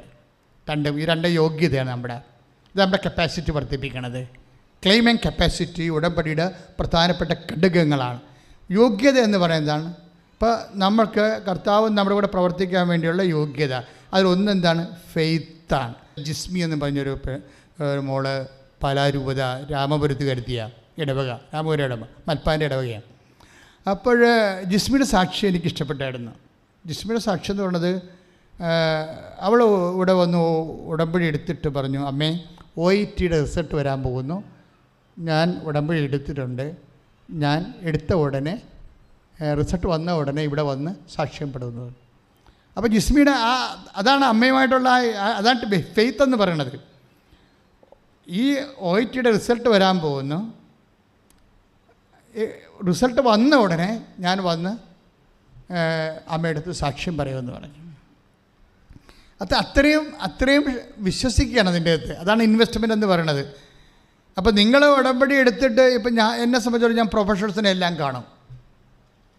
പ്രൊഫഷണൽസ് BEd BTech അതുപോലെയുള്ള എല്ലാവരെയും, MBBS അങ്ങനെയുള്ള എല്ലാവരെയും കാണും. പ്രൊഫഷണൽസിനെ കാണും, അന്ന് തന്നെ കാണും. പ്രത്യേകിച്ച് പരീക്ഷ ഇരിക്കുന്നവരെ, പരീക്ഷയാണെന്ന് പറഞ്ഞ് കിട്ടാൽ മതി. അതിൻ്റെ പേപ്പർ ഒന്ന് കാണിച്ച് ഓഫീസിൽ കാണിച്ച് ഉടമ്പടി എടുത്തിട്ട് ആ ഒരു പേപ്പർ ഒന്ന് കാണിച്ചാൽ മതി. കാര്യം അവർക്കൊരു ബ്ലെസ്സിങ് ഉടനെ കൊടുക്കും. എന്താ കാര്യം എന്നറിയാവോ? എനിക്ക് അവർക്കതിനെക്കുറിച്ച് അത്രയും തിട്ടമില്ലെങ്കിൽ എനിക്കറിയാം. ഒരു ബ്ലെസ്സിങ് അതിങ്ങനെ കിട്ടുകയാണെങ്കിൽ ആ ഒരൊറ്റ വിഷയം കൊണ്ട് അവർ കയറിപ്പോവും. എന്താ കാര്യം വെച്ച് കഴിഞ്ഞാൽ അവർ രക്ഷപ്പെട്ട്, അവർ പ്രൊഫഷണൽസ് അല്ലേ, അവർ രക്ഷപ്പെടുകയാണെങ്കിൽ അവരുടെ കുടുംബം രക്ഷപ്പെടും, അവരുടെ കല്യാണം കഴിച്ച് വിടുന്ന കുടുംബം രക്ഷപ്പെടും. പക്ഷെ അങ്ങനെ രക്ഷപ്പെടുത്തണം കേട്ടോ, മനസ്സിലായില്ലേ? അങ്ങനെ ഒരു ബോധം ഉണ്ടാകണം. കാര്യം നിങ്ങളെ ഇവിടം വരെ എത്തിച്ചതിൽ ചിലപ്പോൾ നിങ്ങളുടെ ആങ്ങളുടെ പഠിത്തം മുട്ടിക്കാണും. ചിലപ്പോൾ അപ്പോൾ നിങ്ങൾക്ക് കാരണം പറയാം, ഞാൻ പഠിച്ചിട്ടല്ലേ, അവൻ പഠിക്കാതിരുന്നിട്ടല്ലേ എന്ന് പറഞ്ഞു. ഇതൊന്നും കർത്താവിൻ്റെ അടുത്ത് വില പോകത്തില്ലേ. നമുക്കിങ്ങനെ വീട്ടിൽ പറഞ്ഞ് തർക്കിക്കാവുന്നല്ലാതെ അതെന്ത് ശരിയാണ്. എന്നിട്ട് അവൻ പഠിക്കാഞ്ഞിട്ടല്ലേ ഞാൻ പഠിച്ചിട്ടല്ലേ എന്ന് നിങ്ങൾക്ക് പറയാം. അത് അമ്മയുടെ അടുക്കളയിൽ പറയാവുന്നല്ലാതെ കർത്താവിൻ്റെ അടുത്ത് പറയാൻ പറ്റത്തില്ല. അവൻ കൂടി പഠിക്കേണ്ട കാശ് എടുത്തായിരിക്കും ചിലപ്പോൾ നിങ്ങളെ പഠിപ്പിച്ചിരിക്കുന്നത്. അപ്പോൾ സ്വാഭാവികമായിട്ട് നിങ്ങളെ കെട്ടിച്ചു വിട്ടാൽ പോലും നിങ്ങൾക്ക് ബാധ്യതയുണ്ട്. ചേട്ടനോടും അനിയത്തിയോടും ഒക്കെ ബാധ്യതയുണ്ട്, അച്ചയെടുത്തിയോടൊക്കെ ബാധ്യതയുണ്ട്, ഇല്ലേ? അതുപോലെ തന്നെയാണ് കല്യാണം കഴിച്ച് ചിലള വീട്ടിലാണ്, അവിടെയൊക്കെ കടങ്ങളുണ്ടാവും. അതും എനിക്കറിയേണ്ട ആവശ്യമില്ല. ഞാൻ 50 കൊണ്ട് വന്ന ആളാണ്. ഇതൊക്കെ അടുക്കളയിൽ പറയാം, ദൈവത്തിനോട് പറയാൻ പറ്റത്തില്ല. നമ്മളൊക്കെ പ്രശ്നം എന്താ പറയുക, പല കാര്യങ്ങളും നമ്മൾ പറഞ്ഞ് ജയിക്കുന്നു. ആരാണ് ജയിക്കുന്നത്? ദൈവത്തോട് ജയിക്കാൻ പറ്റത്തില്ല. കാര്യം നമ്മളുടെ ലൈഫ് തന്നെ ദൈവം തന്നൊരു ദാനമാണ്. പിന്നെ നീ എന്താണ് നിൻ്റെതായിട്ട് പറയാൻ പോണത്? നിനക്ക് ബുദ്ധിയുണ്ടോ? ശരി, അത് കർത്താവ് തന്നതല്ലേ. ബുദ്ധിയുണ്ടോ? അത് കർത്താവ് തന്നതല്ലേ. സാഹചര്യമുണ്ടോ? അത് കർത്താവ് തന്നതല്ലേ. തരാത്തതായിട്ട് എന്താ ഉള്ളത്? അപ്പം അതുകൊണ്ട് നിങ്ങളിങ്ങനെയുള്ള വാഗ്വാദങ്ങളും തർക്കങ്ങളും മനുഷ്യനെ തോൽപ്പിക്കാൻ ഉപയോഗിക്കുന്ന കാര്യങ്ങൾ ദൈവത്തിരുസന്നിധിയിൽ കെട്ടിയെഴുന്നള്ളിക്കുകയോ വിളമ്പുകയോ ചെയ്യരുത്. നിങ്ങളവർക്ക് അച്ഛൻ പ്രൊഫഷണൽസിനെ കാണത്തുള്ളൂ എന്നല്ല കേട്ടോ.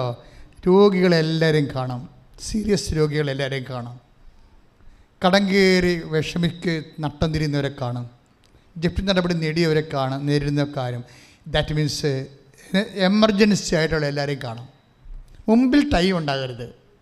മുമ്പിൽ ടൈം ഇല്ലാത്ത എല്ലാവരെയും ഉടമ്പടി എടുക്കുമ്പോൾ കാണും, ഉടമ്പടി പുതുക്കുമ്പോൾ കാണും. പക്ഷേ നിങ്ങളുടെ പേപ്പർ ഓക്കെ ആയിരിക്കണം. കർത്താവിൻ്റെ തിരുസന്നിധി നിങ്ങൾ ചെയ്ത ഉടമ്പടി പ്രകാരമാണ് നിങ്ങൾ ജീവിക്കുന്നതെന്ന് ഞങ്ങൾക്ക് ഉറപ്പ് വരണം. അല്ല കാര്യം കാണാൻ വേണ്ടി വയറ്റിപ്പഴപ്പ് ക്രിസ്ത്യാനി വന്ന മിക്കവാറും ഓഫീസ് ചീട്ട് കിട്ടാൻ സാധ്യതയില്ല. അതുകൊണ്ട് ഉടമ്പടി എടുത്തവർ അതനുസരിച്ച് ജീവിക്കുകയും അതനുസരിച്ച് ദൈവത്തോട് ചെയ്ത വാഗ്ദാനം നിറവേറ്റുകയും ചെയ്യണം. പ്രാർത്ഥിക്കുക. കർത്താവായ ദൈവമേ, ദൈവത്തോട് ചെയ്ത വാഗ്ദാനം വിശ്വാസത്തോടെ നിറവേറ്റാൻ എനിക്ക് സുവിശേഷത്തിന്റെ പ്രേക്ഷിത ചൈതന്യം നൽകണമേ. നമ്മുടെ ഒരു ഇൻവെസ്റ്റ്മെന്റ് എന്ന് പറയുന്നത് ഫസ്റ്റ് പ്രൈമറി ഇൻസ്റ്റാൾമെന്റ് എന്ന് വേണേൽ പറയാം. ഉടമ്പടിയുടെ പ്രൈമറി ഇൻസ്റ്റാൾമെന്റ് ഉണ്ട്, സെക്കൻഡറി ഇൻസ്റ്റാൾമെന്റ് ഉണ്ട്. പ്രൈമറി ഇൻസ്റ്റാൾമെൻറ്റ് ഫെയ്ത്താണ്. ഈ ജിസ്മിക്ക് ഭയങ്കര ഫെയ്ത്താണ്. എനിക്ക് തോന്നുന്നത് അവൾ ഉടമ്പടി എടുക്കുമ്പോഴാണ് അതായത് ഈ OIT വേണ്ടിയാണ് ഉടമ്പടി എടുത്തതെന്ന് തോന്നുന്നത്. എടുത്തതിന് ശേഷം അവൾ അമ്മയോട് പറഞ്ഞ കാര്യം ഇതാണ്, റിസൾട്ട് വരിക, ഞാൻ ജയിക്കും, പിറ്റേ ദിവസം ഞാൻ വന്ന് സാക്ഷ്യം പറയുമെന്ന് പറയും. അവൾ അങ്ങനെ ജയിച്ചു. അവൾ ചോദിച്ചു, മാതാവിനോട് ചോദിച്ചത് എനിക്ക് UK പോകാൻ ഇഷ്ടമില്ല എന്നാണ് പറഞ്ഞത്. എന്തോ അത് അവളുടെ പ്രൈവറ്റ് റീസൺസാണ്. അതുകൊണ്ട് എനിക്ക് അയർലൻഡിൻ്റെ സ്കോർ വേണമെന്നാണ് പറഞ്ഞത്. നമുക്ക് ദൈവത്തോട് ചോദിക്കാം, നിങ്ങൾ അറക്കരുത്. വിശ്വാസമുള്ള അറക്കേണ്ട കാര്യം എന്താ? കർത്താവ് നമ്മൾ പറഞ്ഞിട്ടില്ലേ, മകൻ മീൻ ചോദിച്ചാൽ പകരം പാമ്പിനെ തരുമോ? ഇല്ലേ? മുട്ട ചോദിച്ചാൽ പകരം തേളിനെ നൽകുമോ? അപ്പം ചോദിച്ചാൽ പകരം കല്ല് നൽകുമോ? നിങ്ങളിൽ ഏതൊരു പിതാവാണ് മകൻ മീൻ ചോദിച്ചാൽ പകരം പാമ്പിനെ കൊടുക്കുക? 11:11 വായിച്ചോളൂ. നിങ്ങളിൽ ഏതൊരു പിതാവാണ് മകൻ മീൻ ചോദിച്ചാൽ പകരം പാമ്പിനെ നൽകുന്നത്. അപ്പോൾ ഈശോ എന്താ പറയാൻ ഉദ്ദേശിക്കുന്നത്? നമ്മൾ എന്താണ് ചോദിക്കണത് അത് നിനക്ക് ന്യായമായിട്ടോ ആവശ്യമാണെങ്കിൽ ദൈവം അത് നിനക്ക് ചെയ്തു തരും. ഇപ്പം എന്താ പ്രശ്നം എന്ന് വെച്ച് കഴിഞ്ഞാൽ അങ്ങനെ അത് പക്ഷേ അത് കട്ടൻറ്റ് ഫെയ്ത്ത് നമുക്കുണ്ടാകണം. ജിസ്മി ആ ടൈപ്പ് ഫെയ്ത്താണ്. എന്താ ഫെയ്ത്ത്? ആ ടൈപ്പ് ഫെയ്ത്ത് എന്ന് വെച്ചാൽ ഈ ഒരു വിഷയം മാത്രമല്ല അവൾ പറഞ്ഞത് ഇതിനിടയ്ക്ക് അവളുടെ അമ്മയ്ക്ക് പോയി ഭയങ്കരമായ ഈ മുട്ടുവേദന, അരക്കെട്ട് മുട്ടുമൊക്കെയുടെ വേദനയാണ്, അനങ്ങാൻ പാടില്ല. ഒരു ചെറിയ കടയുണ്ട്, അത് അവിടെ വീടിൻ്റെ കുറേ അകലെയാണ്, അതിന് ബസ്സിന് പോകണം. ബസ്സിൽ കയറാൻ അമ്മയ്ക്ക് പാടില്ല. അത് പിന്നെ കടയിൽ പോകണമെന്ന് കേൾക്കുമ്പോഴത്തേൻ്റെ കുരിശുമരണമാണ്. എന്താ കാരണം? പോകണമല്ലോ, ബസ്സിൽ കയറണമല്ലോ, ഇറങ്ങണമല്ലോ, പിന്നെ കുറേ നേരം കിടന്നാൽ മാത്രമേ ജോലി ചെയ്യാൻ പറ്റത്തുള്ളൂ. വല്ലാത്ത വേദനയാണ്, കൊളുത്തിപ്പിടുത്തവും വാദമായിരിക്കും ചിലപ്പോൾ. അപ്പോഴും ജിസ്മി എന്താ പറയണത് വെച്ചാൽ അമ്മയോട് പറഞ്ഞു, അമ്മേ ആ ഉടമ്പടി തൈലം പെരട്ടിയാൽ മതി, അച്ഛൻ പറഞ്ഞിരിക്കുന്നത് പെട്ടെന്ന് പരിശുദ്ധ അമ്മ പ്രവർത്തിക്കുമെന്നാണ് പറഞ്ഞിരിക്കുന്നത്. ഏതാണ് പറഞ്ഞിരിക്കുന്നത്? ഉടനെ അമ്മ ഞാൻ പെരട്ടിയിട്ടുണ്ടെന്ന് പറയും. എന്നിട്ട് വേറെ അറിയാം എന്ന് ചോദിക്കും. ഇല്ല അമ്മ പെരട്ടിയതല്ലേ ഉള്ളൂ. അങ്ങനെയല്ല, അത് തർക്കിക്കണ എന്താണ്? അങ്ങനെയല്ല, പെരട്ടിയ അപ്പം തന്നെ മാറുമെന്നാണ് അച്ഛൻ പറഞ്ഞതെന്ന് പറയും. എന്താ വിഷയം എന്ന് വെച്ച് കഴിഞ്ഞാൽ ഈ വിഷയം അവരുടെ ഫെയ്ത്ത് റേഞ്ചാണ് അതിൻ്റെ പ്രശ്നം എന്ന് പറയുന്നത്. എന്നിട്ട് അവരിങ്ങോട്ട് സാക്ഷ്യം പറയാൻ പോകുന്നു. അമ്മ ഉടനെ ഇത് പെരട്ടിയിട്ട് കടയിൽ പോയി. അപ്പോൾ ഇന്നലെ സാക്ഷ്യം പറയാൻ 5 മിനിറ്റ് അമ്മ വിളിച്ച്, മകളെ ഇതെന്തൊരു അത്ഭുതമാണ്, നീ പറഞ്ഞ പോലെ തന്നെ ഇപ്പോൾ എനിക്കൊരു പ്രശ്നമില്ല, ഞാൻ ഓക്കെ ആയി, വേദനയെല്ലാം മാറി, ഇതുപോലെ ഒരിക്കലും ഇങ്ങനെ വന്നിട്ടില്ല. നമ്മുടെ ഫെയ്ത്താണ് ആദ്യം. പക്ഷേ ഉടമ്പടി ഫെയ്ത്ത് കൊണ്ട് നിൽക്കത്തില്ല കേട്ടോ. ഉടമ്പടിയുടെ സെക്കൻഡ് ഇൻസ്റ്റാൾമെൻറ്റ് ഫസ്റ്റ് ഇൻസ്റ്റാൾമെൻറ്റ് ഒരു 25,000 രൂപയാണെങ്കിൽ സെക്കൻഡ് ഇൻസ്റ്റാൾമെൻറ്റ് 75,000 രൂപയാണ്, അല്ലെങ്കിൽ 50,000 രൂപയാണ്. എന്താണത്? ഫിഡലിറ്റിയാണ്. ഫിഡലിറ്റി എന്ന് പറയുന്നത് എന്താണ്? വിശ്വസ്തതയാണ്. കാര്യം ഉടമ്പടി ചെയ്യണ പ്രാർത്ഥനയാണല്ലോ, ചെല്ലണ പ്രാർത്ഥനയല്ല. ഇപ്പം എബ്രാഹത്തിനോട് എന്താ പറയണത്? എബ്രാഹത്തിനോട് ദൈവം പറഞ്ഞത് എന്താണ്? നീ വിഷമിക്കണ്ട, മക്കളില്ലാണ്ട കാര്യത്തിൽ വിഷമിക്കണ്ട, ആരും കൂടെ പോകുന്നില്ല എന്ന് വെച്ചാൽ വിഷമിക്കണ്ട,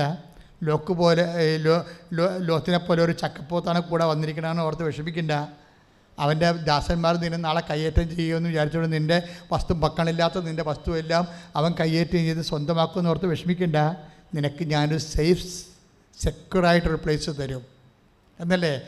നമ്മൾ അനുഭവിക്കുന്ന എല്ലാ പ്രശ്നവും ഈ ആദ്യം അനുഭവിച്ച ആളാരാണ്? എബ്രാഹമാണ്. എബ്രാഹത്തിനോട് എന്താ പറയണത്?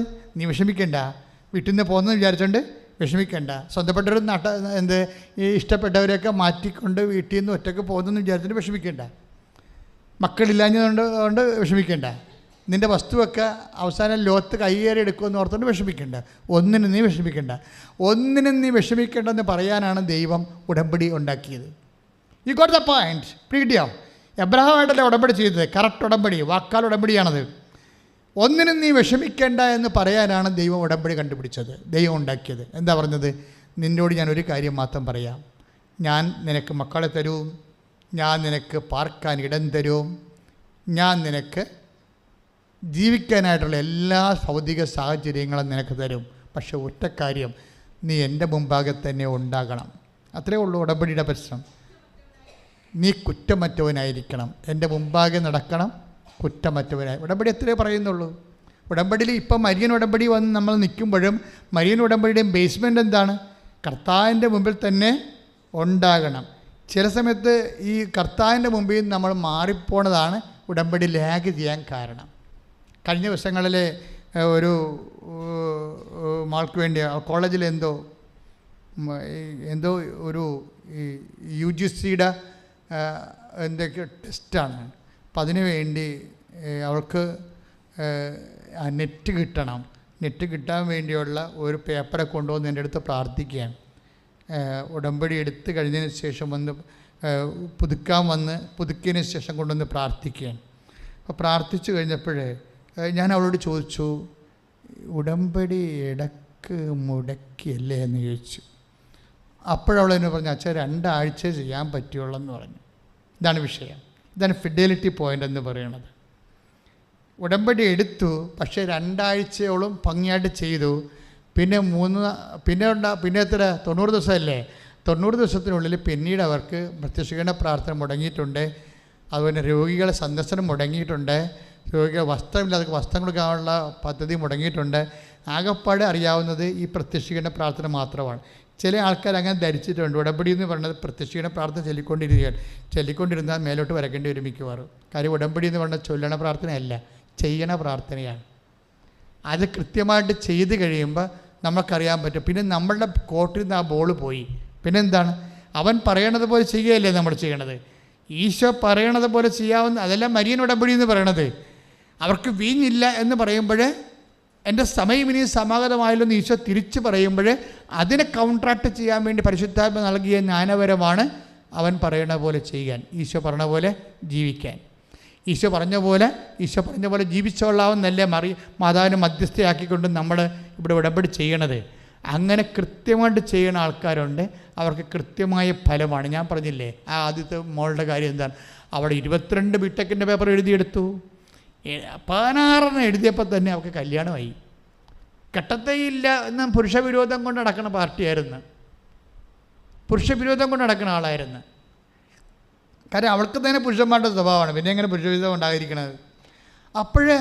എന്നിട്ട് അവളുടെ മനസ്സ് ഈശോ മാറ്റിക്കൊടുത്തു, കല്യാണം കഴിപ്പിച്ചു കഴിഞ്ഞിട്ട് അവൻ വന്ന് എന്നോട് പറഞ്ഞു, അവൻ വന്ന്, അച്ഛാ ഇനി ഞങ്ങൾക്ക് 6 2 4 6 പേപ്പർ കിട്ടാനുണ്ട്.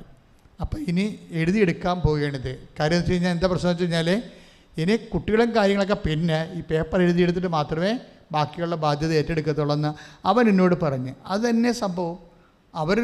ഒരു കൊല്ലം കൊണ്ട് ആ പേപ്പറെല്ലാം എഴുതിയെടുത്തു. അപ്പോൾ എപ്പോഴും നീ ശ്രദ്ധിക്കേണ്ട വിഷയം ഏതാണ്? ഉടമ്പടി ചെയ്ത് കഴിയുമ്പോൾ നിൻ്റെ കലിബറിലല്ല അത് വർക്ക് ചെയ്യണത്, ദൈവത്തിൻ്റെ കൃപയാണ്. ദൈവത്തിൻ്റെ കൃപയിലാണ് അത് വർക്ക് ചെയ്യണത്. ദൈവത്തിൻ്റെ മെരിറ്റിലാണ്, ദൈവത്തിൻ്റെ ഗ്രേസിലാണ് അത് വർക്ക് ചെയ്യണത്. അപ്പോൾ നമ്മൾ ഓർക്കണത് ഉടമ്പടി വർക്ക് ചെയ്യണത് നോട്ട് ബൈ മെരിറ്റ്. Ephesians 2:8 അതിൻ്റെ ഫണ്ടമെൻ്റൽ വേർഡാണത്. Not by merit but by grace. നമ്മുടെ മെരിറ്റല്ല ഇവിടുത്തെ പ്രശ്നം, പിന്നെ എന്താണ്? ദൈവത്തിൻ്റെ കൃപയാണ്. അപ്പം നമ്മൾ എന്താ ചെയ്യണത്? ദൈവത്തിൻ്റെ കൃപയെന്ന് പറഞ്ഞത് എന്താണ്? ദൈവത്തിൻ്റെ ശക്തിയാണ്. ഓരോ കാര്യം നമ്മൾ പറയത്തില്ലേ, അപ്പം അതൊക്കെ എന്താണെന്ന് അറിയണം. ഓരോ കാര്യം ഇപ്പം നമ്മൾ Ephesians 2:8 എന്താണ്? കർത്താവിന് നിങ്ങളുടെ കഴിവിനാലല്ല, ദൈവത്തിൻ്റെ കൃപയാൽ.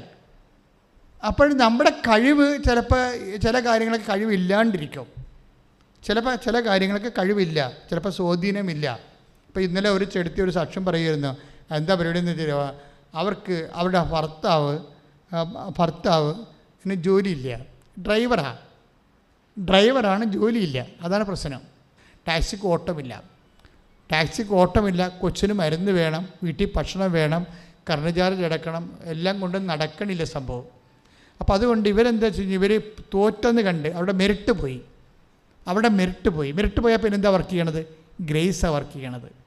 പക്ഷേ എപ്പോഴും മെറിറ്റ് എന്ന് പറയുന്നത് എന്താണ്? നമ്മുടെ യോഗ്യത. നമുക്ക് യോഗ്യത, ഇപ്പോൾ സാഹിബന്മാർ വരികയും കൊറോണ ഒന്നുമില്ല, നിറച്ച് ആൾക്കാർ വരികയും ചെയ്യുക, അപ്പോൾ ഓട്ടം കിട്ടി കഴിയുമ്പോൾ നമ്മുടെ മെറിറ്റാണത്. മെറിറ്റ് ഇല്ല, നടക്കണില്ല. കൊറോണയുടെ കൂടി കേരളത്തിൻ്റെ എല്ലാവരുടെയും മെറിറ്റ്, ലോകത്തിലെ തന്നെ മെറിറ്റ് പോയിരിക്കുകയും അവരുടെ യോഗ്യത പോയി. ഇനിയിപ്പോൾ എന്താ വർക്ക് ചെയ്യണത്? ഉടമ്പടിയെ വർക്ക് ചെയ്യത്തുള്ളൂ, ഗ്രേസേ വർക്ക് ചെയ്യത്തുള്ളൂ, ദൈവത്തിൻ്റെ കൃപയെ മാത്രമേ വർക്ക് ചെയ്യത്തുള്ളൂ. അതാണ് അത് ചിന്തിക്കേണ്ടത്. എന്ന് വെച്ച് കഴിഞ്ഞാൽ നമ്മുടെ ഇപ്പോൾ ഇത് തന്നെയല്ല, ഏതെങ്കിലും വകുപ്പിൽ നിൻ്റെ മെറിറ്റ് പോയി കഴിയുമ്പോൾ നീ ശ്രദ്ധിക്കണം, എന്താണ്?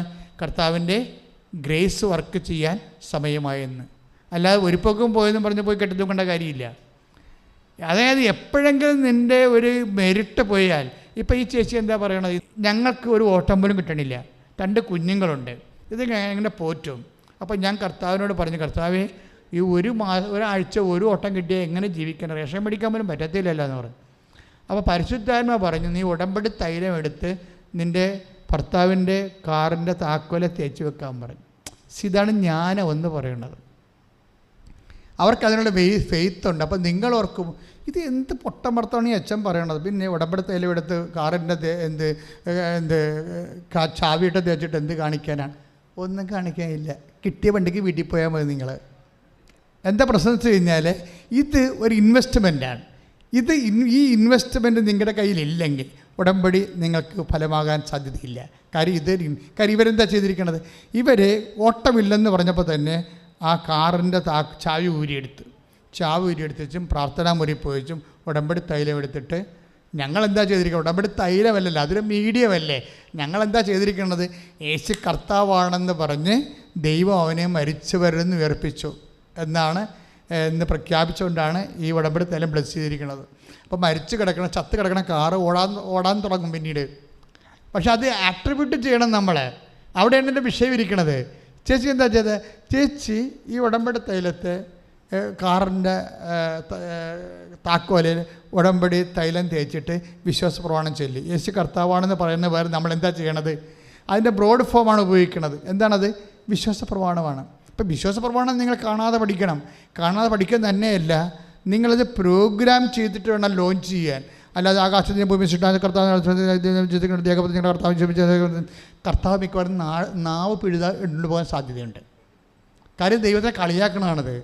നിങ്ങൾ വിശ്വാസപ്രമാണം ചെല്ലുമ്പോൾ വ്യക്തമായിരിക്കണത് എന്താണ് പറയണത്, നിനക്കൊരു ബോധം ഉണ്ടാകണം.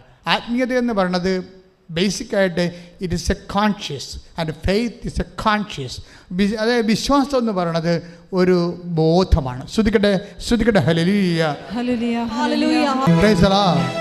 അപ്പോൾ എന്ത് ചെയ്യുന്നു എന്നതിനേക്കാൾ പ്രധാനമാണ് എന്തുകൊണ്ട് ചെയ്യുന്നു എന്നുള്ളത്.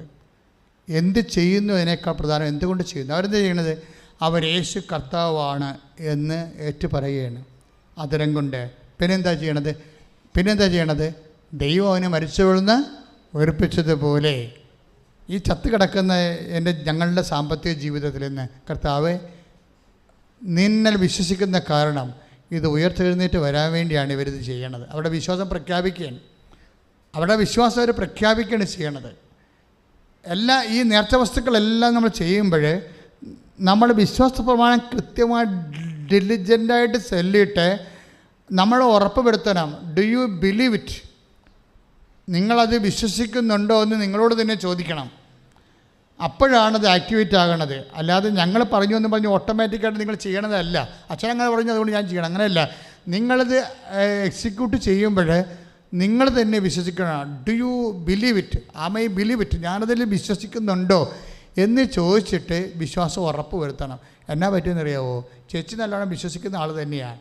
അത് പെരട്ടിക്കൊണ്ട് താക്കോൽ കൊണ്ട് കൊടുത്തിട്ട് അവർ ഇന്നലെ പറയണത് 1 മാസമായിട്ട് ഓട്ടം നിന്നിട്ടില്ലെന്ന്. അതാ സംഭവം. 1 മാസം ആദ്യം ഒരു വയനാട് ഓട്ടം കിട്ടി. അവിടെ ചെന്നപ്പോൾ വയനാട് ഓടി ചെന്നിട്ട് റിട്ടേൺ അടിക്കുന്ന സമയത്ത് അവിടെ നിന്ന് കണ്ണൂർ ഓട്ടം കിട്ടി, 6000 രൂപയുടെ ഓട്ടം കിട്ടി. അതാണ് അവർ പറയുന്നത്. പിന്നെ ഇങ്ങോട്ട് ഓട്ടമാണ് എന്ന് വെച്ചാൽ. അപ്പോൾ എനിക്ക് മനസ്സിലായ എന്താ കാര്യം വെച്ച് കഴിഞ്ഞാൽ, ജീവിതത്തിൻ്റെ എല്ലാ മണ്ഡലങ്ങളിലും കർത്താവ് ഇടപെടും. കാര്യം എന്താണ്? കർത്താവ് എല്ലാമാണ്. കുറച്ച് മനസ്സിലായില്ലേ ജീവിതത്തിന്? അപ്പം നിങ്ങൾ ഓർക്കണം എന്താണെന്ന്, ഇതൊക്കെ ദൈവത്തോട് പറയണ. ഓട്ടം കിട്ടുമ്പോൾ ഓട്ടം വരുമ്പോൾ ഓട്ടം പോകും, അത്രയല്ലേ ഉള്ളൂ.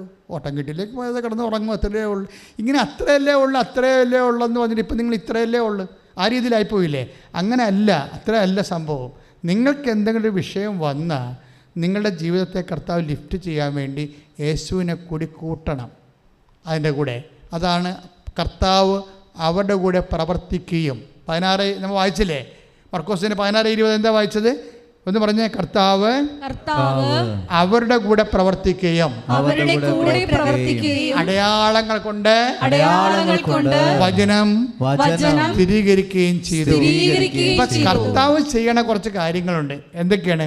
ഉടമ്പടി ചെയ്യുമ്പോൾ നമ്മൾ ഉടമ്പടി അവൻ പറയണ പോലെയല്ലാണ് നമ്മൾ ചെയ്യണത്, അല്ലേ? ഇവിടെ അവൻ പറഞ്ഞ പോലെ ചെയ്തോളാവുന്നതാണ് നമ്മൾ ഉടമ്പടി ചെയ്യണത്. അപ്പം നമ്മൾ ചെയ്യുമ്പോൾ ഇനി കർത്താവ് ചെയ്യണ കുറച്ച് കാര്യങ്ങളുണ്ട്. എന്താണത്? അതെന്താ പറഞ്ഞത്? അത് മർക്കോസ് 16:20 കർത്താവ് എന്താ ചെയ്യണത്? കർത്താവ് അവരോട് കൂടെ പ്രവർത്തിക്കുകയും. ഒന്ന് പറഞ്ഞേ, കർത്താവ് അവരോട് കൂടെ പ്രവർത്തിക്കുകയും. രണ്ടാമത്തത്, അടയാളങ്ങൾ കൊണ്ട് വചനം സ്ഥിരീകരിക്കുകയും ചെയ്തു. ഇപ്പൊ കർത്താവ് പറഞ്ഞ വചനങ്ങൾ അവൻ പറഞ്ഞതുപോലെ ചെയ്യാനല്ലേ അമ്മ പറയണത്, അല്ലേ? വീഞ്ഞില്ല എന്ന് പറയുമ്പോൾ അമ്മ എന്താ പറയണത്? ഇല്ല, എന്തെങ്കിലും ഇല്ലായ്മ വന്ന് വീടില്ല, വസ്ത്രമില്ല, കുഞ്ഞുങ്ങളില്ല എന്നൊക്കെ പറഞ്ഞു കഴിഞ്ഞാൽ അമ്മ എന്താ പറയണത്? അവൻ പറയണ പോലെ ചെയ്യുമ്പോൾ കുഞ്ഞുങ്ങളൊക്കെ ജനിക്കും, ഒരു കുഴപ്പമില്ലെന്ന് പറയും, ജോലിയും കിട്ടും. ഇപ്പം ഇന്നലെ ഒരു പയ്യൻ, ഇന്നലത്തെ സാക്ഷ്യങ്ങളാണ് ഇതെല്ലാം. യവനെ സംബന്ധിച്ചിടത്തോളം അവൻ്റെ ഉടമ്പടി എടുത്ത് കുറച്ച് കഴിഞ്ഞപ്പോൾ അവൻ്റെ വിശ്വാസത്തിൽ സ്വല്പം ഒരു പാളിച്ച വന്നു. പയ്യൻസാണ്, ചെറിയൊരു പാളിച്ച. പക്ഷേ കുറച്ച് കഴിഞ്ഞപ്പോൾ അതിൽ അവൻ സ്വയം അതിൻ്റെ അകത്തുനിന്ന് റിലീവ്ഡായി. എന്നിട്ട് എന്നാ ചെയ്ത്? ഉടമ്പടി എടുത്തിരിക്കുന്നത് എന്താണെന്ന് അറിയാമോ? കക്ഷിക്ക് 2 കൊല്ലമായിട്ട് ജോലിയില്ല. പുള്ളിക്കാരൻ പഠിച്ചിരിക്കുന്നത് നാവിഗേഷനാണ്. എന്താണ്? ഈ മർച്ചൻ്റ് നേവിയാണ് പഠിച്ചിരിക്കുന്നത്, കച്ചവട കപ്പലില്ല. പക്ഷേ അതിന് കൊറോണ അത് കാരണം കപ്പലൊന്നും പോണില്ല, അവന് ജോലിയില്ല. 2 കൊല്ലമായിട്ട് അവൻ വീട്ടിൽ നിൽക്കുകയാണ്. ഈ വീട്ടിൽ നിന്ന കാലം കൊണ്ട് പാവത്തിൻ്റെ വിശ്വാസം പോയി. അതാണ് സംഭവം. അവൻ മർച്ചൻ്റ് നേവിയിലാണ് അവൻ്റെ ജോലി, അവൻ പഠിച്ചിരിക്കുന്നത് അതാണ്. പക്ഷേ കൊറോണ വന്നപ്പോൾ കപ്പലെല്ലാം നങ്കൂരം അടിച്ച് തുറമുഖത്ത് ഇങ്ങനെ വെയിലും മഴയും കൊണ്ട് കിടക്കുകയാണ്, ഓട്ടമില്ല. അതോടുകൂടി അവന് വിളിയുമില്ല, ജോലിയുമില്ല. ഒരു 2 കൊല്ലം വീട്ടിൽ നിന്നപ്പോൾ പാവത്തിൻ്റെ എന്താ പറ്റിയത്? വിശ്വാസം പോയി. അത് വലിയ പ്രശ്നമാണ്. അതിനുശേഷം പുള്ളിക്കാരൻ വന്ന് ആരോ കൂട്ടുകാരൻ പറഞ്ഞ്, എടോ ഇപ്പോൾ കൃപാസനമൊക്കെ അടച്ചിട്ടിരിക്കുകയാണ്, ഓൺലൈനിൽ ഉടമ്പടി എടുക്കാനുള്ള ചാൻസ് ഉണ്ടെന്ന് പറയും. അപ്പോൾ എന്ത് പ്രശ്നം? ഈ എഞ്ചിനീയറിംഗ് സ്റ്റുഡൻസിനോടൊക്കെ ഓൺലൈൻ ഉടമ്പടി എടുക്കുക എന്ന് പറയുമ്പോഴേ, കഴിഞ്ഞ ദിവസങ്ങളിൽ ഇവിടെ ഒരു പ്രോബ്ലം ഉള്ളത്, ഇപ്പോൾ ഒരു പ്രൊഫഷണൽ നേഴ്സിംഗ് പ്രൊഫസർ അവർ വന്നിട്ട് പറഞ്ഞു, എൻ്റെ കുഞ്ഞിന് ഓട്ടോ ഇമ്മ്യൂൺ ഡിസീസാണ്, വയറിന്, എൻ്റെ കുഞ്ഞിന്. അപ്പോൾ കുഞ്ഞ് മരിച്ചുകൊണ്ടിരിക്കുകയാണ്. അപ്പോൾ എല്ലാവരും എന്നോട് പറഞ്ഞ് ഓൺലൈൻ ഉടമ്പടി എടുക്കാൻ പറഞ്ഞു. എനിക്കെൻ്റെ ലോജിക്ക് മനസ്സിലാകണില്ലെന്ന് പറഞ്ഞു. എന്താ കാര്യം? ഞാൻ ഈ അന്യരാജ്യത്ത് നിന്നുകൊണ്ട് ഈ കമ്പ്യൂട്ടറിൽ കയറിയിട്ട് ഞാനിങ്ങനെ ഓൺലൈൻ ഉടമ്പടി എടുത്താൽ എങ്ങനെയാണ് എൻ്റെ കൊച്ചിൻ്റെ വയറിൻ്റെ ഇത് ഓട്ടോ ഇമ്മ്യൂണിനാണ്. കുടലിൻ്റെ കോശങ്ങൾ തന്നെ കുടലിനെ തിന്നുകൊണ്ടിരിക്കുകയാണ്. ആ കൊച്ചു അപ്പം ഞാൻ ഗൂഗിൾ സെർച്ച് ചെയ്തിട്ട് എല്ലാ സൈറ്റിലും ചെന്നിട്ട് എങ്ങനെയാണ് ഇങ്ങനെയുള്ള രോഗികൾക്ക് ഭക്ഷണം കൊടുക്കേണ്ടത്. ഞാൻ 3 മാസം അതിൽ തന്നെ ട്രെയിൻ ചെയ്ത് പോയി. പക്ഷേ ഡോക്ടർ പറയണത് ഇത് നമുക്ക് ഹോപ്പുള്ള കേസല്ല എന്ന്, അടുത്ത കുഞ്ഞിനെ ട്രെയിൻ ചെയ്യണമെന്നാണ് പറയണത്. അതാണ് എൻ്റെ രീതിയിൽ പോണത്. അപ്പോൾ ഉടനെ പക്ഷേ ഇവളുടെ അമ്മ വിടത്തില്ല. അമ്മയുടെ വിശ്വാസ നിലവാരം വേറെയാണ്. അമ്മ പറഞ്ഞു, എടി മോളെ, ഇത് കുഴപ്പമില്ല, അനേകം മക്കളെ മാതാവ് സഹായിക്കണമാണ്, മാതാവ് വേണമെങ്കിൽ സഞ്ചരിച്ച് അവിടെ വരും ഉടമ്പടി എടുക്കും, അപ്പോൾ സഞ്ചാരി മാതാവാണ് എന്നൊക്കെ പറഞ്ഞ് കൊടുക്കുമ്പോൾ ഇവളെന്നാ ചോദിച്ചു, ഓൺലൈൻ ഉടമ്പടി എടുക്കും. ഓൺലൈൻ എടുത്ത്, ഇത് കഴിഞ്ഞ ദിവസത്തെ സാക്ഷ്യമാണ് കേട്ടോ. അത് ഓൺലൈൻ ഉടമ്പടി എടുത്തിട്ട് അത് നമ്മുടെ ഓൾറെഡി അപ്പ് ചെയ്തിട്ടുണ്ട്, യൂട്യൂബിലുണ്ടത്. അതായത് അവൾ ഉടമ്പടി എടുത്ത ശേഷം അവൾ അമ്മയോട് പറയും, അമ്മേ, നാട്ടിൽ വന്ന് എൻ്റെ കുഞ്ഞ് സുഖപ്പെടുമെങ്കിൽ ഞാൻ നാട്ടിൽ വന്ന് ആദ്യം വന്ന് ഈ പെൽഗ്രിം ഉടമ്പടി ചെയ്തോളാം എന്ന് പറയും. അതായത് നിങ്ങൾ ഇവിടെ വന്ന് ചെയ്യണത് തീർത്ഥാടന ഉടമ്പടിയാണ്, മറ്റത് ഓൺലൈൻ ഉടമ്പടിയാണ്. അപ്പോഴെന്താ ഇവിടെ ചെയ്തോളാമെന്ന്, അത് ചെയ്തോളാമെന്ന് പറഞ്ഞ് അവൾ പിന്നെ നാട്ടിൽ വന്ന് ഇവിടെ വന്ന് ചെയ്തിട്ട് ഉടമ്പടി തൈലം കൊണ്ടുപോയി കുഞ്ഞിൻ്റെ വയറിൽ പുരട്ടിക്കൊടുത്തു, വിശ്വാസ പ്രമാണം ചൊല്ലി പുരട്ടിക്കൊടുത്തു. 5 മിനിറ്റ് കഴിഞ്ഞപ്പോൾ കുഞ്ഞിൻ്റെ ഈ രക്തപ്പോക്കും എല്ലാ സാധനവും സ്റ്റോപ്പായി, കുഞ്ഞിപ്പോൾ ഒക്കെയായി. അവൾ ഒന്ന് സാക്ഷ്യം പറഞ്ഞു. പക്ഷേ എന്താ പ്രശ്നം വെച്ച് കഴിഞ്ഞാൽ, അവൾ ഇവിടെ ഇപ്പം സാക്ഷ്യം പറഞ്ഞ കൂട്ടത്തിൽ എന്താ പറയണത്, എനിക്കിത് എങ്ങനെയാണിത് വർക്കൗട്ട് ചെയ്യണമെന്ന് അറിയത്തില്ല എന്നവർ. കാര്യം ആലപ്പുഴ വന്ന് ഒരു വെബ്സൈറ്റിൽ കയറിയതിന് ശേഷം അവിടെ ഇങ്ങനെ ഓൺലൈൻ ഉടമ്പടി എടുക്കുമ്പോൾ ഫ്രാൻസിലോ അല്ലെങ്കിൽ യൂറോപ്പിലോ ഇരിക്കുന്ന കുഞ്ഞെങ്ങനെ സുഖപ്പെടുന്നത്, അതിൻ്റെ ലോജിക്ക് എനിക്ക് പിടികിട്ടില്ലെന്നാണ്. ഇതിവിടെ ലോജിക്ക് എന്ന് പറയുമ്പോൾ നമ്മുടെ ഈ പൊട്ട ബുദ്ധി കൊണ്ടുണ്ടാക്കുന്ന സാധനമാണ്. മറിച്ച് അതല്ല വിശ്വാസം ചെയ്യേണ്ടത്. വിശ്വാസം നീതിമാൻ ആരാണ്? ദൈവത്തിൻ്റെ വചനത്തെ വിശ്വസിച്ച് അവൻ പറഞ്ഞ പോലെ ചെയ്യുന്ന ആളെയാണ് ബൈബിൾ നീതിമാൻ എന്ന് വിളിക്കുന്നത്. ഒന്ന് പറഞ്ഞ്, എൻ്റെ നീതിമാൻ വിശ്വാസം മൂലം ജീവിക്കും. ഒന്നിട്ട് പറഞ്ഞേ, എൻ്റെ നീതിമാൻ വിശ്വാസം മൂലം ജീവിക്കും. ജീവിക്കും എന്ന് വെച്ചാൽ അതിജീവിക്കും എന്നാണ് എൻ്റെ അർത്ഥം. അപ്പോഴെന്താണ്? അവൻ പറയണ പോലെ ചെയ്യുന്ന ആളിനെയാണ്, ദൈവവചനം അനുസരിച്ച് ജീവിക്കുന്ന ആളിനെയാണ് ബൈബിൾ എന്ത് പറയണത്? നീതിമാൻ എന്ന് പറയണത്. നീതിമാൻ എങ്ങനെ ജീവിക്കണത്? നീതിമാൻ്റെ ലോജിക്ക് എന്താണ്? വിശ്വാസമാണ് logic. Faith is our logic. ഈ കോവിഡ് പ്രമാണിച്ച് ഈ മർച്ചൻ്റ് നേവിയുടെ കപ്പലുകളെല്ലാം കെട്ടിയിട്ട് കഴിഞ്ഞപ്പോഴേ പാവപ്പെട്ടവൻ്റെ ജീവിതം നാട്ടിലായിപ്പോയി, കരയിലായിപ്പോയി. പക്ഷേ വിശ്വാസം കുറഞ്ഞ്, പ്രാർത്ഥനയില്ല, പള്ളിയില്ല, കുർബാനയില്ല, വിശ്വാസം കുറഞ്ഞ്. പിന്നെ എന്താ അവൻ ചെയ്തിരിക്കണത്? അവൻ ഓൺലൈൻ, കൂട്ടുകാർ പറഞ്ഞു ഓൺലൈൻ ഉടമ്പടി എടുത്താൽ, കൃപാസനം അടച്ചിട്ടിരിക്കുകയാണെങ്കിലും കോവിഡ് ആണെങ്കിലും ഓൺലൈൻ ഉടമ്പടി എടുത്താൽ മതി എന്ന് പറഞ്ഞു. ഓൺലൈൻ ഉടമ്പടി എടുക്കുമ്പോൾ അവന് എൻ്റെ കാര്യങ്ങൾ അത്രയ്ക്ക് പിടികിട്ടുന്നില്ല. ഓൺലൈൻ ഉടമ്പടി എടുത്ത് എന്നോടും ചോദിച്ചിട്ടുണ്ട് ആൾക്കാർ ഫോൺ ചെയ്ത്, ഇത് പഴയ നമ്മുടെ അസൽ ഉടമ്പടി പോലെ വർക്കൗട്ട് ചെയ്യുമോ? ഞാൻ പറഞ്ഞു തീർച്ചയായിട്ടും. കാര്യം എന്താ? ഇതിൻ്റെ ആസ്തി എന്ന് പറഞ്ഞാൽ ലൈറ്റക്കാൻ്റെ പേർ റിക്വസ്റ്റാണ് ആദ്യം ഉണ്ടായിരുന്നത്, അതിപ്പോഴും ഉണ്ട്. അതിൻ്റെ ആസ്തി എന്ന് പറയുന്നത് കൃപാസനത്തിൻ്റെ 35 കൊല്ലത്തെ പ്രെയറാണ്, അല്ലാതെ അപ്പോഴപ്പോഴുള്ള പ്രെയറല്ല. ഇതിൻ്റെ ആസ്തിയുണ്ട്. അതായത് ലോകത്ത് ആർക്കും ഇല്ലാത്ത ആസ്തിയുള്ള ധ്യാനകേന്ദ്രമാണിത്. എന്ന് വെച്ചാൽ ഞങ്ങൾക്ക് ഒരു കൃപാസനം ഇവിടെ സ്ഥാപിക്കുന്നത് 90-ലാണത് ഞങ്ങൾ ശുശ്രൂഷ തുടങ്ങിയത്. അന്ന് കടലിൽ കൺവെൻഷൻ നടത്തുമായിരുന്നു. 10 കൊല്ലം കടലിൽ കൺവെൻഷൻ നടത്തി. ആ 10 കൊല്ലം കടലിൽ കൺവെൻഷൻ നടക്കണമെങ്കിൽ 120 പ്രാർത്ഥനാ ഗ്രൂപ്പുകൾ, അത് ഏതാണ്ട് 60 ദിവസത്തോളം മധ്യസ്ഥ പ്രാർത്ഥന നടക്കണം. അതിൻ്റെ ആസ്തിയുണ്ട്. അതുകൂടാതെ ഇവിടെ വന്ന് 2000 തുടങ്ങിയതിന് ശേഷം പിന്നെ ജപമാല റാലികളാണുള്ളത്. അഖണ്ഡ ജപമാല ധ്യാനം, ജപമാല മധ്യസ്ഥ പ്രാർത്ഥന, അതെല്ലാം അഖണ്ഡ ജപമാലയാണ്. എന്ന് വെച്ച് കഴിഞ്ഞാൽ 1000 മണി ജപമാല. അങ്ങനെ ഒരു വർഷം മുഴുവനും 2003 ഒരു വർഷം മുഴുവൻ ഇവിടെ അഖണ്ഡ ജപമാല നടത്തി, രാത്രിയും പകരം 360 ദിവസവും 24 മണിക്കൂർ. പിന്നെ കൂടാതെ എല്ലാ വർഷവും 1 ലക്ഷം 1.5 ലക്ഷം, ഏറ്റവും അവസാനം 1.5 ലക്ഷം പേരാ പങ്കെടുത്ത് അർത്തിങ്കേ വരെ ഞങ്ങൾ 22 കിലോമീറ്റർ ഈ 1.5 ലക്ഷം പേര് ജപമാല ചൊല്ലിക്കൊണ്ട് പ്രാർത്ഥിക്കും. ഇതെല്ലാം കൃപാസനത്തിൻ്റെ ആസ്തിയാണ്. ഈ ആസ്തിയൊക്കെ വെച്ചിട്ടാണ് ലൈറ്റക്കാൻ്റെ പെരക്രിസ്റ്റ് ഒക്കെ ആക്കണത്. അതെന്ന് വെച്ച് കഴിഞ്ഞാൽ ഞങ്ങളവിടെ എഴുതിയിട്ടുണ്ട്, ഇതാണ് കൃപാസനത്തിൻ്റെ ആസ്തി. ലോകത്ത് ഒരിടത്തും ഇല്ലാത്തൊരു ആസ്തിയാണിത്. അമ്മ പ്രത്യക്ഷപ്പെട്ടെന്ന് പറയണപ്പോൾ ഇതുമായിട്ട് നോക്കുമ്പോൾ ഇതിൻ്റെ ഭാഗമാണ്. ഇത്രയും ആസ്തി ഉണ്ടെങ്കിൽ നിങ്ങളുടെ ജീവിതത്തിലും അമ്മ പ്രത്യക്ഷപ്പെടും. ഒരു നിസ്സാരമായൊരു കാര്യമാണത്. ദൈവത്തിൻ്റെ പഞ്ഞമൊന്നുമില്ല. ദൈവമെന്ന് പറഞ്ഞ് ജീവിച്ച് നടക്കുന്ന ആൾക്കാർക്ക് മുമ്പിൽ ദൈവം എപ്പോഴും പ്രത്യക്ഷനാണ്. അത് ബൈപ്പേഴ്സൺ പറഞ്ഞെങ്കിൽ ബൈപ്പേഴ്സൺ വരും. സഞ്ചാരി മാതാവെന്ന് അതിന് പറയണത്. നമ്മൾ ഉടമ്പടി എടുത്തു കഴിയുമ്പോൾ, ഇപ്പം മെനന്നത്തെ സാക്ഷി എന്താ? അവൾക്ക് ഇതുപോലെയുള്ള ക്യാൻസർ ഡിസീസാണ്. അപ്പോൾ ഭർത്താവ് കണ്ണീരോടെ ഇരുന്നതിൻ്റെ അരികെ ഇരുന്ന് പ്രാർത്ഥിക്കുകയാണ്. അത് ലൈറ്റൊക്കെ അതിൻ്റെ പെർ റിക്വസ്റ്റാണ്. എന്ന് വെച്ച് കഴിഞ്ഞാൽ പെട്ടെന്ന് ഭർത്താവ് നോക്കുമ്പോൾ ഇവളുടെ പുതപ്പിച്ചിരുന്ന കരി നിറമുള്ള കറുത്ത പുതപ്പ് സിൽവർ ഗ്രേ ആയിട്ട് ചേഞ്ച് ചെയ്യുന്നു. പെട്ടെന്ന് മാതാവ് അവിടെ എത്തുകയാണ്. മാതാവ് എത്തി അടയാളം കാണാൻ പറ്റും ഉടനെ. ഭർത്താവ് നോക്കിയിരിക്കുമ്പോൾ കറുത്ത പുതച്ച് കിടക്കുന്ന സ്ത്രീയുടെ ആ പുതപ്പ് പെട്ടെന്ന് കൃപാസനം മാതാവിൻ്റെ സിൽവർ ഗ്രേ കളറായിട്ട് ചേഞ്ച് ചെയ്യും. പെട്ടെന്ന് ഇവൾ എഴുന്നേൽക്കുമ്പോൾ ചോദിക്കും, അപ്പോൾ അവൾ പറയും, ഒരു മദർ തെരേസ. അപ്പോൾ ഇവൾ ഉറങ്ങിക്കിടക്കുന്നത് എന്താണ്? മദർ തെരേസയുടെ കന്യാസ്ത്രീ വന്നിട്ട് എന്നോട് ചോദിച്ചു, ഈശോനെ സ്വീകരിക്കണില്ലേ എന്ന് ചോദിച്ചു. അപ്പോൾ ഞാൻ ഉണ്ടെന്ന് പറഞ്ഞു. കണ്ണു തുറന്നപ്പോൾ പറഞ്ഞു, അത് അല്ല, ആ അമ്മയാണത്. ഭർത്താവ് കരി നിറമുള്ള പുതപ്പ് സിൽവർ ഗ്രേ ആയ സമയത്ത് തന്നെ ഇവൾ സ്വപ്നം കണ്ടുകൊണ്ട് കിടക്കുകയാണ്. മദർ തെരേസയുടെ കന്യാസ്ത്രീ മതം ചോദിക്കണേ, ഈശോനെ സ്വീകരിക്കണില്ലേ? അപ്പോൾ പറഞ്ഞു ഉണ്ടല്ലോ എന്ന് പറഞ്ഞ്. അങ്ങനെ എന്തോ അതോടുകൂടി രോഗം മാറിയ ആളുടെ ഇത്രയും സ്പീഡിൽ സഞ്ചാരി മാതാവ് എന്ന് പറയും. സഞ്ചാരി മാതാവ് എന്ന് പറഞ്ഞാൽ എല്ലാവരുടെയും അനുഭവമാണ്. അതായത് എന്തുകൊണ്ടാണ് ഈ ഉടമ്പടി എടുക്കുമ്പോൾ സഞ്ചരിച്ച് നിങ്ങളുടെ കൂടെ വരികയാണ്? അത് വരാൻ കാരണം എന്ന് വെച്ച് കഴിഞ്ഞാൽ പുറപ്പാട് അത് ഓഫറിങ് ഉള്ളതാണ്. ഉടമ്പടി ഓഫറിങ് ഉള്ളതാണത്, ദൈവം കൊടുത്തതാണത്. മോശസിനോട് പറഞ്ഞില്ലേ, പുറപ്പാട് 33:14 വചനം. അത് എപ്പം മറന്നു പോകരുത്. ഓഫറിങ്, അതായത് പാക്കേജിലുള്ളതാണ് ഉടമ്പടി. നീ ഉടമ്പടി ചെയ്ത് കഴിയുമ്പോൾ I will come with you, ഞാൻ നിൻ്റെ കൂടെ വരും. അപ്പം അത് എല്ലായിടത്തും ഒരു എംബസി വരും. എവിടെയെല്ലാം നിനക്ക് പ്രയാസമുണ്ട് അവിടെയെല്ലാം ബൈ പേഴ്സൺ അമ്മ വരും. അപ്പോൾ അതെല്ലാം ദൈവത്തിൻ്റെ വരവിൻ്റെ സന്ദേശങ്ങളാണ്. അതുകൊണ്ടാണ് നിങ്ങൾ എപ്പോഴും ഇതിനെക്കുറിച്ച് കുറച്ച് പഠിക്കണം മക്കളെ. ഇത് ദൈവം പുതുതായിട്ട് നമുക്ക് തന്നിരിക്കുന്ന ഒരു നിധി പോലുള്ള പ്രാർത്ഥനയാണ്.